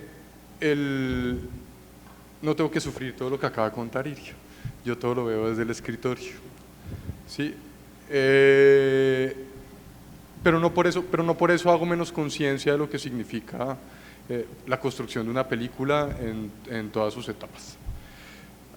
¿A dónde voy? A lo importante que resulta el tiempo que se pasa sobre el escritorio, escribiendo y borrando y escribiendo y borrando, porque ese tiempo no tiene ningún tipo de costo, más que el costo pues, mental que eso significa.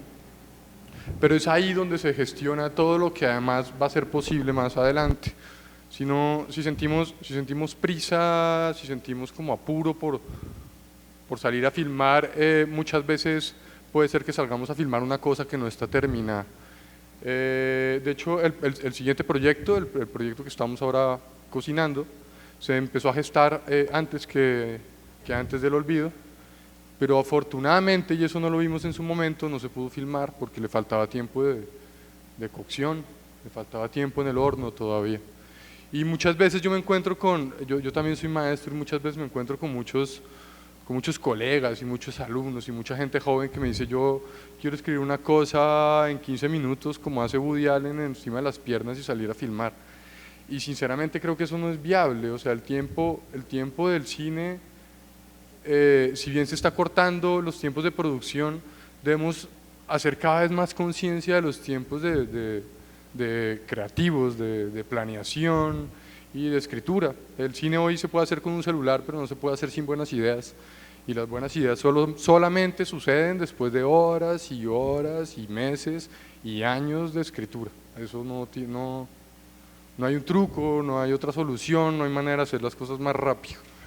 Entonces un poco es la invitación a que confíen que se puede hacer, confíen que tienen el talento, confíen que va a salir bien, es decir, no duden de ustedes mismos, pero tampoco se apuren, pues, o sea, toda historia requiere un tiempo y las historias se filman cuando están maduras, no antes. Yo siempre me quejo de los tiempos nuestros, siempre he dicho que es mucho tiempo durar 7 años escribiendo una misma historia, sobre todo que cuando uno está escribiendo las películas dominan la vida entera. O sea, yo hago los huevos pensando en lo que estoy escribiendo, me subo al bus pensando en lo que estoy escribiendo, me acuesto ahora, invade la vida. Y 7 años con el mismo inquilino es de pronto desgastante y corre uno el riesgo a veces de sobreescribir o de sobrepensar las cosas.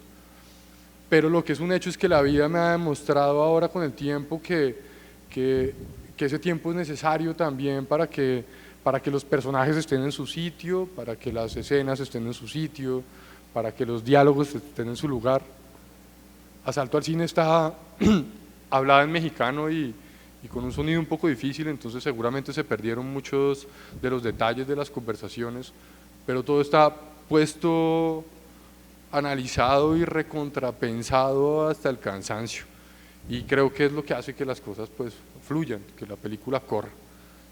Entonces bueno, es un poco la invitación a que disfruten el tiempo en el escritorio porque es tiempo gratis, y que se lo metan con corazón, porque eso después pues tiene resultados. En realidad, ¿cómo surge este colectivo? Lo estás viendo.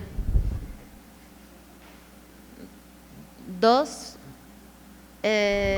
locos, amantes, soñadores queriendo hacer una película, sentándose por tardes, y como decía Juan Pablo, desayunábamos, comíamos y cenábamos con estos personajes. A las 3 de la mañana yo lo llamaba y le decía, ¿sabes qué? Se me acaba de ocurrir un diálogo. Y era así. Vivimos con estos personajes muchos años. Estábamos realmente muy enamorados de hacer esta película y teníamos mucha necesidad de hablar de lo que la película hablaba, y queríamos lograr a toda costa hacer una película y no teníamos ni idea cómo.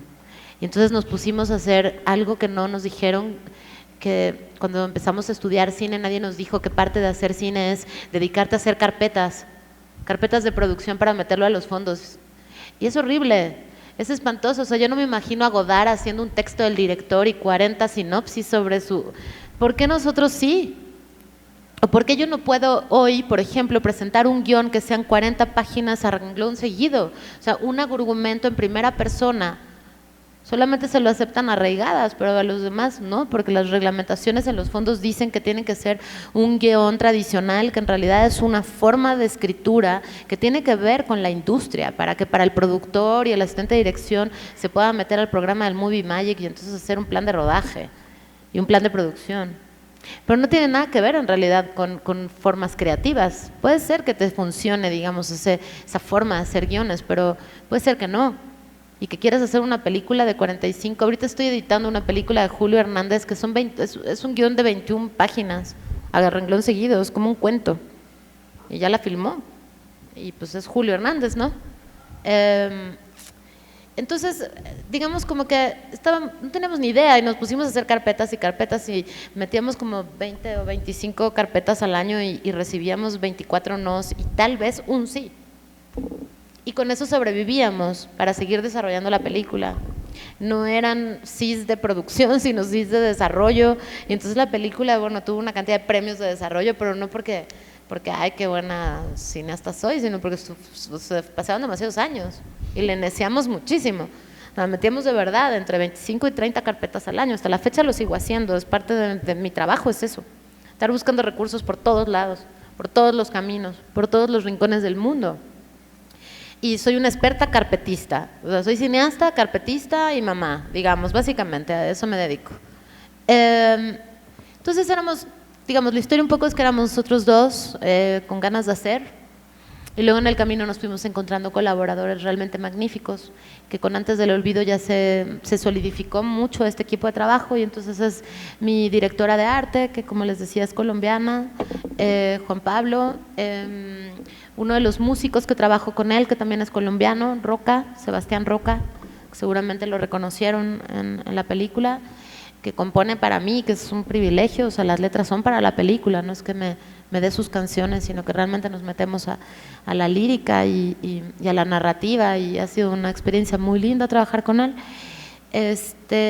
Y mi productor, Rodrigo Ríos, que es realmente alguien que hizo magia con los 3 pesos que teníamos y que tiene una capacidad tan humana de tratar a la gente y de seducir a la gente, porque como director y como productor te tienes que volver un gran seductor, convencer a la gente de que la película que estamos haciendo realmente hay que hacerla, no hay de otra, que se acabe el mundo, pero nosotros hacemos la película, ¿sí? Entonces es un gran seductor, un ser humano muy noble, muy hermoso y muy hábil con los recursos, sabe invertirlos en donde se tienen que invertir, sabe negociar, porque un productor tiene que saber negociar, sabe llegar a acuerdos y sobre todo sabe cumplir los acuerdos, porque si tú no cumples los acuerdos se te cae todo, ¿sí? Entonces, digamos que este colectivo de 2 se fue fortaleciendo de esas otras personas que hoy ya no sabríamos filmar sin ellos. Después mi asistente de dirección, que es una chava, chava es mujer, joven, una chava realmente profesional que hace películas así de explosiones y mega de acción y mega profesionales en Estados Unidos y en México, y ella en realidad mis películas son las primeras películas que hace así. Me acuerdo la primera vez que me miró y me dijo: Iria, ¿de verdad? Pero yo estoy acostumbrada a que si el mundo se va a acabar lo resolvemos con dinero. ¿Qué vamos a hacer cuando cuando pase algo y no tengamos dinero? Y le dices que no, le volteé y le dije: es que no tiene que pasar nada. Todo tiene que estar bajo tu control, y de eso se trata, ese es el reto. Y lo hizo de una manera también humana, amorosa, divina. Entonces es gente con la que ya no, digamos, ya no sabría yo trabajar sin ellos, porque entendieron aparte nuestro modelo de producción, entendieron también que las personas son muy importantes en nuestro cine, entonces hay que tratar a las personas bien. Y me entendieron a mí, y les interesan mis historias, las historias que Juan Pablo y yo escribimos, que eso también es fundamental, que crean en lo que las películas dicen y expresan. Entonces, pues no sé si llamarlo colectivo, somos como una especie de familia, cómplices, que de un tiempo para acá nos ha gustado decirnos a nosotros mismos que estamos haciendo el cine de la resistencia y que hay que empezarnos a nombrar, y que este nombre lo agarren todos los que están hoy aquí, van a hacer cine, y que los agarren otros cineastas de América Latina, y que no se refiere a un estilo, a una forma de hacer, sino a un principio sobre una visión del mundo, de cómo estamos viendo el cine que hacemos, para qué lo hacemos, ¿no? Creo que tiene que ver con eso. Y la otra pregunta sobre Roma, sobre los 3 amigos, ¿no? Mira, ellos trabajaron mucho y se fueron muy jóvenes a Hollywood y trabajan allá. Para nosotros no es cine mexicano ese, es cine gringo, y está bien. Está bien que eso es lo que ellos desearon hacer y que lo hayan logrado, me parece fantástico. En realidad eso es como lo que podría decirte. Para los cineastas mexicanos, el cine de estos 3 amigos pues no nos pertenece, no nos da trabajo tampoco a la industria, y ya, los vemos como un cineasta más. A mí El laberinto del fauno me parece una obra maestra, por ejemplo, que veo y reveo y revisito, ¿no? Pero de pronto Roma no tanto, pero tiene que ver ya con mis gustos. Después fue un fenómeno Roma, un fenómeno político, que tuvo que ver con los intereses de Hollywood, en realidad, que fuera una película que se sobrevaluara tanto. Todo lo que, el fenómeno Roma que le llamamos en México, en realidad no tenía que ver ya con la película, tenía que ver con los intereses de Netflix para entrar a Hollywood, porque eso es lo que se está poniendo en juego ahorita. ¿Quiénes son los poderosos dueños de esta industria? Y Netflix está apostándole a ser ellos, y Roma fue un instrumento para lograr eso. Muy interesante por lo demás, analizarlo y pensarlo.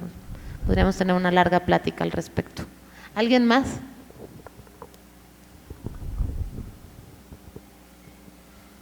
¿Nadie más? Ah.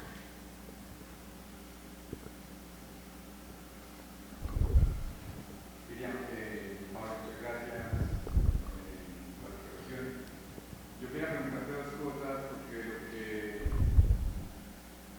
mencionas sobre todo del modelo de producción es bastante interesante, pero y que de cierta manera en Colombia tenemos más fácil replicar, o sea que nosotros no tenemos sindicatos de técnicos ni de profesionales. ¿Ustedes cómo lidian con eso en México que allá sí hay? Esa es la gran pregunta. Filmamos sin ellos, y si se nos paran enfrente les decimos que vamos a filmar sin ellos, y los confrontamos, los enfrentamos, nos peleamos y filmamos sin ellos, porque los sindicatos en realidad a películas como las nuestras, y también la Comisión de Filmaciones, que te cobra muchísimo dinero por filmar en la Ciudad de México, se han vuelto grandes negocios, grandes negocios, sobre todo ahora con la industria de las series. En México es una locura. Supongo que en Colombia está pasando algo similar. Muchos de mis colegas se están viniendo a filmar a Colombia. Es casi que la misma industria, porque pues es Netflix, es ¿cómo se llama? HBO, y ¿no? Todas estas empresas que están en los países latinoamericanos filmando, porque pues es más barato filmar acá, ¿verdad? Entonces aprovechan esa oportunidad. Entonces me desvié y ya no sé qué estaba diciendo. Ah, sí, los sindicatos, perdón. La verdad es que los confrontamos mucho. Por ejemplo, con Asalto al Cine te voy a contar una anécdota rápido, un poco para que te des cuenta de cómo es. Gabino Rodríguez, el protagonista así, el que tiene la cosa así, él sí es actor. Y es un actor bastante importante, bastante reconocido, bastante querido. Ajá. Y de pronto nosotros sabíamos que el ANDA, que es el sindicato de actores, no tenía que enterarse que Gabino estaba trabajando en nuestra película, porque el resto de los actores, casi todos eran actores naturales, entonces no estaban inscritos al sindicato de actores. Y de repente, pues se enteran, o sea, es increíble, pero de verdad son como una especie de espías que se meten entre todos lados, debajo de las piedras salen. Entonces llega una representante de la ANDA, y entonces nosotros lo que hicimos fue esconder a Gabino. Entonces estábamos filmando justo la escena de la azotea donde le pone el sapo la pistola al chale, ¿sí? Esta que es circular, ¿recuerdan? Y fue y le encontró. Y entonces castigaron a Gabino casi 2 años sin prestaciones ni servicios del sindicato. Gabino sabía que se arriesgaba a eso y estaba dispuesto. A eso me refiero con hacer este tipo de películas, donde todo el mundo se sube al barco de verdad, ¿no? Sacrificando muchas cosas, arriesgando también muchas cosas. Y ahora Gabino, en el momento lo vivimos como una gran tragedia, ahora se ríe de ese momento de la vida y ya recuperó sus derechos en el sindicato de actores, etcétera. Pero es así, no tenemos de otra. Y luego en la calle lo que hacemos es pedirle permiso a la gente de los barrios. No le pedimos permiso a la Comisión de Filmaciones ni a la policía, porque es la gente la que nos tiene que permitir filmar en sus calles, porque a quien le pertenece esas calles es a la gente, no a la policía ni a la comisión, menos a la Comisión de Filmaciones, por supuesto. ¿Te contesté? No, gracias a ti. La pregunta era el tema de la distribución. También interesó bastante. Yo estoy a proceso de distribuir una primera película también. Y de cierta manera tenemos un pensamiento similar, y es ir con la película para que la vieran a la mayor cantidad de personas. Nosotros, frente a los que estamos queriendo hacer, es básicamente estrenar primero en las calles, en los teatros. Nos generó discusiones con los distribuidores. ¿Cuál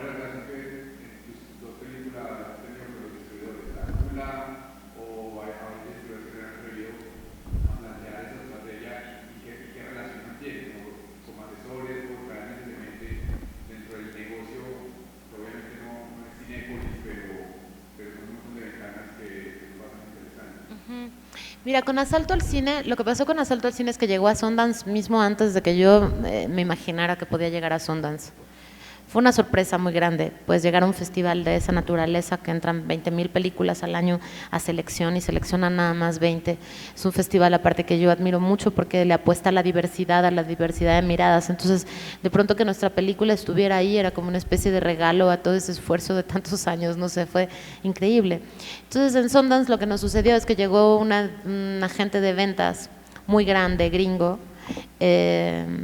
que básicamente nosotros diríamos en México que nos doró la píldora, es decir, nos prometió bajarnos el cielo y las estrellas y nosotros le creímos.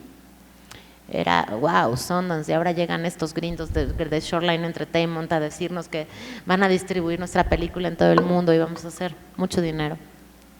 Y le creemos y filmamos un contrato con ellos. Y después nos enteramos que este tipo de empresas en Estados Unidos lo que hacen es agarrar 6 o 7 películas que están sonando mucho en América Latina y en los festivales, y lo que hacen es matan a 6 y se quedan con una, y es a la que le apuestan. Y Asalto al Cine no era esa una. De hecho, era una película colombiana que no les voy a decir cuál, a la que le apostaron. ¿Qué? Pues, si se ponen curiosos podrían indagarlo. Está fácil. Estábamos los dos en Sundance. Y el problema no era esa película colombiana, ni el problema era ese autor colombiano, el problema era este mecanismo de las distribuidoras grandes que son súper acaparantes y que son aborazados y que entonces matan 6 películas para hacer dinero con una. Es absurdo la idea, pero si te pones a pensar, en realidad no es tan absurdo, porque este país, este mundo, nuestros países, funciona así. Todo funciona así, para hacer dinero, la única idea es hacer dinero. Entonces, después logramos, digamos, mismo con Shoreline, presionamos muchísimo, nos peleamos, porque así ha sido un poco nuestro camino, y logramos que se distribuyeran en Estados Unidos. Y a nuestra sorpresa entró con 20 copias y de pronto teníamos 90, y de pronto se quedó 4 semanas en Estados Unidos la película. Sorprendente, el público latino quería ver Asalto al Cine. Fue sorprendente. En México no logramos evidentemente una distribución comercial, pero entramos al circuito cultural, que en México es muy fuerte, y estrenamos en la Cineteca. En México no se dice Cinemateca, sino Cineteca. En la Cineteca Nacional, que es un espacio realmente extraordinario. Si van a México no se pueden perder la posibilidad de ir a la Cineteca. Tiene muchísimas salas, es grandísimo, va muchísima gente, está lleno de vida, de jóvenes, gente de todas las edades, etcétera. Y es de los espacios donde podemos acceder a otro cine. Y ahí se estrenó, y a nuestra sorpresa también, porque nos la robaron, la metimos a los premios de la Academia, la película, y ahí nos la piratearon, y entonces de pronto estaba la película en la piratería, antes de que la estrenáramos realmente en los teatros en México, bueno, en los cines en México, pues en el Teatrical. Y aún así es la película que más espectadores ha hecho en la historia de la Cineteca Nacional. Fueron más de 25,000 espectadores y se quedó la película casi 3 meses. Fue una experiencia extraordinaria, no ha vuelto a suceder. Porque el streaming no estaba todavía, no existía. Eso es realmente, no sé si, o sea, como que ya no vemos una vida sin Netflix, ¿no? Pero existía una vida sin Netflix. Eran otros caminos para acceder a las películas, sobre todo las cinematecas eran realmente los esfuerzos y los espacios que nos permitía ver otro tipo de cine. Por eso vayan a su cinemateca aquí, realmente es una oportunidad de tener un espacio de encuentro y de ver otro cine que normalmente no podemos ver. Entonces, bueno, ese fue nuestro camino con Asalto al Cine. Entonces, de pronto cuando venimos con Antes del Olvido, tomamos la decisión de decir, no vamos a contratar a ningún distribuidor ni a ningún agente de ventas, nunca más, o no por ahora. Lo que vamos a hacer es nosotros ser nuestros agentes de ventas, nosotros ser nuestros distribuidores. Y entonces, si ganamos 4 pesos con la distribución de la película, va a ser para nosotros, no va a ser para nadie más. Porque el distribuidor se queda con una cantidad de dinero, entre el exhibidor que se queda con un dineral, el agente de ventas y el distribuidor se queda con un dineral, a ti te termina llegando nada. Y el que realmente trabajó para hacer la película eres tú. Entonces no tiene ningún sentido agarrarte a una distribuidora. Aparte, ¿qué hace la distribuidora? Levantar el teléfono y decirle a Cinépolis, hola Cinépolis, ¿qué tal? Tengo una película para ti. ¿Sí? Pues eso lo puedes hacer tú. Lo podemos hacer nosotros. ¿Pero realmente nos interesa Cinépolis? ¿Realmente el público que queremos que vea nuestras películas va a Cinépolis? ¿El público de las comunas va a Cinépolis? No. Y es el cine, o sea, es el público que queremos que vea nuestro cine. También la gente que va a Cinépolis. Digamos, no hay que cerrarse de ninguna puerta. Yo voy a ir a tocar las puertas de Cinépolis y de Cinemex, que son los dos monopolios en México, y seguramente van a decir, sí, está bien, vente un fin de semana en horario de 12 del mediodía y listo, ¿no? Lo vamos a hacer. A lo mejor la película le va bien y nos dan más espacios en sus propias salas comerciales. Sabemos que de esa distribución nosotros no vamos a ganar nada, pero en cambio de la otra, no solamente vamos a ganar que un montón de gente la vea, mucha gente la vea, sino vamos a poder quizás ganar dinero para nuestra próxima película o para sobrevivir, porque no vivimos de lo que hacemos. Es terrible. Es todavía lo que hablo con Juan Pablo y con Rodrigo, el productor. O sea, todavía no hemos resuelto del todo nuestro modelo de producción, porque nosotros no hemos ganado un peso. Hemos embargado el coche. En fin, hemos sacrificado mucho para hacer las pelis. La próxima, el reto es justamente el reto es poder vivir de hacer cine. Hacia allá vamos. ¿Sí?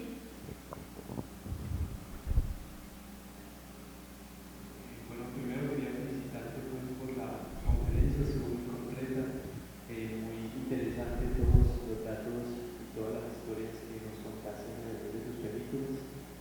Y bueno, tengo dos preguntas en relación a qué director, qué movimiento, qué influencias pues hacen parte de tu trabajo o alimentaron tu trabajo que ya es parte de la historia del cine. Y en cuanto a cómo es el panorama actual del cine mexicano con pues, Cuarón, con Traigadas y también el cine latinoamericano en general. Bueno, influencias así poderosas, tenemos al señor Víctor Gaviria en esta sala. Fue Víctor una de las influencias más importantes en mi carrera. No solo su cine, sino su manera de pensar, su manera de sentir, su manera de ser, y la resistencia que ha tenido Víctor también para filmar. Definitivamente él fue una de las influencias más fuertes, sobre todo con Rodrigo D., como les decía al principio de la charla. Rodrigo D. de verdad a mi generación nos cambió la mirada sobre el cine y sobre nuestro cine y sobre lo que nosotros somos, ¿sí? Pero después podría hablar de muchos autores, porque uno se alimenta de muchos, ¿cierto? Podría hablar de Shoot the Piano Player, de Truffaut, podría hablar de Ken Loach, por supuesto, que tiene una postura realmente social y política muy interesante en sus películas y que le interesa mucho hablar sobre la adolescencia, que es un tema que a mí me llama mucho la atención. Parece un momento de la vida de los seres humanos realmente extraordinaria. Podría hablar... Sí, podría hablar también del odio, de la haine, de Matthew Kasovich, por supuesto. Podría hablar de Wong Kar-wai y la manera de iluminar de Chris Doyle, que creo que me inspiró a mí mucho. Iluminamos así, con practicals y con líneas de focos de 100 watts y con la luz natural de las calles. Eso me influenció mucho. También esa manera de contar las historias de amor, como tan sensible, tan profunda. Sobre todo la primera etapa de Wong Kar-wai, A Tears Go By, su ópera prima, y después de Falling Angels. Después, por supuesto, tal vez Gus Van Sant, desde otro lugar, muy distinto, y alguien que me ha marcado, no solamente por su cine, sino por la manera de trabajar con los actores, y la manera y la pasión por el cine, y que era otro loco que avisaba por la radio que iba a hacer una película y se formaban cuadras y cuadras y cuadras para llevarle y ofrecerle $1 para hacer sus películas antes de las redes sociales. Es el maestro John Cassavetes, que ha sido no solamente para mí una referencia importantísima como cineasta, sino también como maestra. Me ha enseñado a ser maestra y a cómo enseñar a dirigir actores, y a cómo enseñar a ver el cine y a escribir guiones y a todo eso que también lo hago con tanta pasión y tanto cariño, que es la docencia. Podría seguir la lista larga, pero creo que eso. ¿Y me hiciste otra pregunta? ¿Ya la contesté? Mira, primero que nada olvidémonos que existen Cuarón y ellos, ¿no? Para hablar de nuestro cine, ¿cierto? Creo, lo he dicho mucho últimamente y me gusta decirlo aquí con ustedes otra vez. Me siento realmente privilegiada de pertenecer a una generación de cineastas en América Latina, en México y en América Latina, tan interesante, tan diverso, tantas miradas, tantas formas, tantas historias. Nadie se está imitando a nadie, o sea, realmente todo el mundo está en una búsqueda personal sumamente interesante y también me siento muy afortunada porque es una generación de cineastas donde hay muchas mujeres, donde las mujeres conquistamos un espacio a punta de golpes y de mucho sacrificio, porque claro que es cierto que es más difícil para nosotras que para ustedes.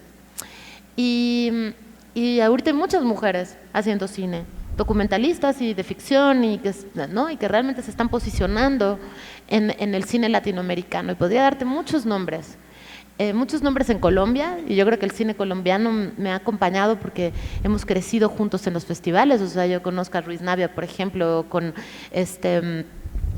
¿cómo se llama? Rubén Mendoza, nos encontramos en Toulouse y luego nos encontramos en San Sebastián, andábamos festivaleando juntos nuestras películas, entonces casi que se nos olvidó que vivíamos en países diferentes y que pertenecíamos a sociedades diferentes, o sea, éramos los mismos, y ahí andamos y crecimos. Ahora ya somos medio cuarentones, pero seguimos sintiéndonos jóvenes, y estos cineastas jóvenes ya no somos tanto.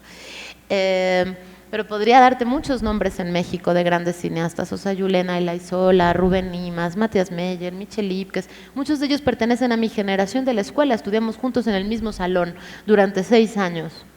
Y muchos otros no, pero pertenecieron también a mi escuela, como Julio Hernández, como Bernardo Arellano. O sea, hay muchos nombres que están sonando ahorita y que están ganando premios en festivales más allá de Roma.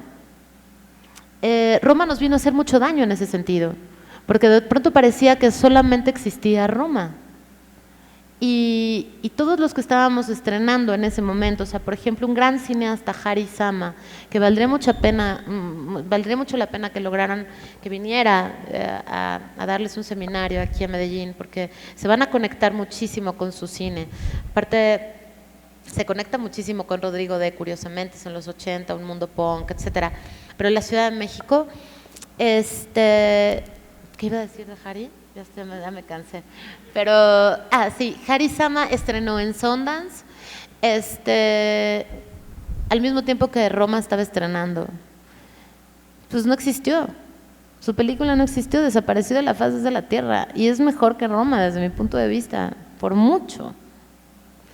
Entonces, fue un fenómeno que fue más allá de Cuarón, no fue que Cuarón sea una mala persona y nos quiso hacer daño, ¿sí? Es un proyecto capitalista, que entonces todo lo demás desaparece, no existe más, necesitan que todo desaparezca para que eso exista y entonces hacer todo el dinero que lograron hacer y posicionarse en Hollywood. Entonces, el cine mexicano hoy me parece que está en un momento realmente extraordinario, donde vale mucho la pena que ustedes se acerquen a ver el cine que se está haciendo en México, como también en Colombia, me parece, como también en Argentina, y como también en Brasil, y también en Costa Rica, y también en Chile, y también en Guatemala. O sea, me vienen un montón de nombres, Paz Fábregas, qué sé yo, un montón de personas que están haciendo un cine poderosísimo, donde estamos contando nuestras historias, donde nos estamos mirando a nosotros mismos, donde hay una propuesta realmente de lenguaje intensísima, nueva, novedosa, de búsqueda, de exploración, de muchas hipótesis volando en el aire en América Latina en este momento. Me siento afortunada de pertenecer a esa generación de cineastas, es un privilegio, porque tenemos mucho que discutir entre nosotros, hay mucho que debatir, hay mucho que confrontar. A veces nuestro cine dialoga, a veces no me gusta nada una película de un colega y entonces hay que decirlo y discutir, tengo con quién discutir. Y por eso mismo hicimos una revista en la escuela donde trabajo, en la Escuela Superior de Cine, hicimos una revista que métanse es gratis, es la revista Pulsar, una revista de reflexión fílmica que abre convocatoria para que escriban sobre cine, tanto crítica como ensayo, pero solamente sobre cine iberoamericano. Entonces es una manera de empezar a reflexionar desde nuestro cine hoy, de cómo nos miramos los unos a los otros, cómo estamos mirando nuestro cine, más allá de la mirada eurocentrista o la mirada gringa del cine que deberíamos de hacer, la pornomiseria o qué sé yo, ¿no? Esas cosas que le gustan a Cannes de nuestro cine, ¿no? Más allá de eso, cómo nos estamos mirando nosotros. Es una convocatoria iberoamericana y hay 4 premios económicos para la mejor crítica y ensayo, y es por el momento es una revista digital que ustedes pueden descargar un PDF y imprimirla. En el primer número que acaba de salir, ahora 2 días antes de que me viniera para acá, sacamos el primer número, se llamaba Futuros del Cine Iberoamericano y nos llegaron más de 100 textos de toda Iberoamérica, de los cuales seleccionamos 20 y premiamos 4.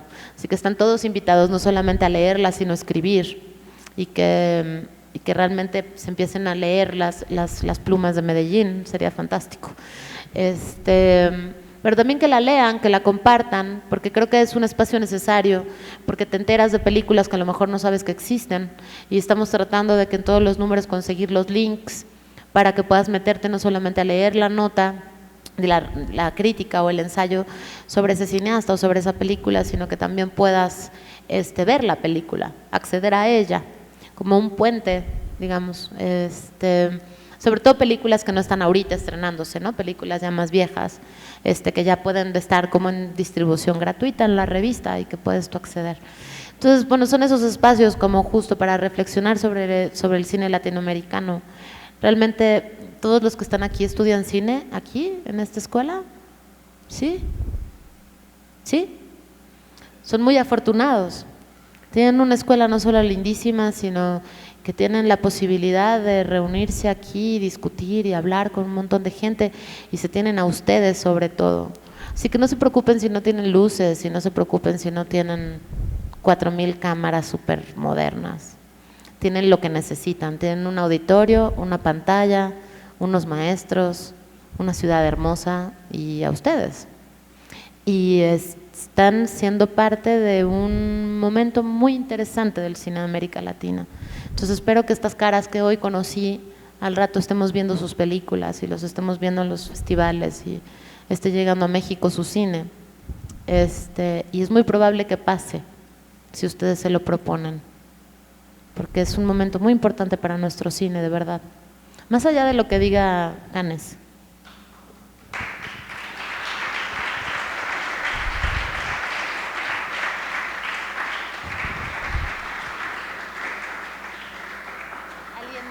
¿Alguien más quisiera hacer alguna pregunta?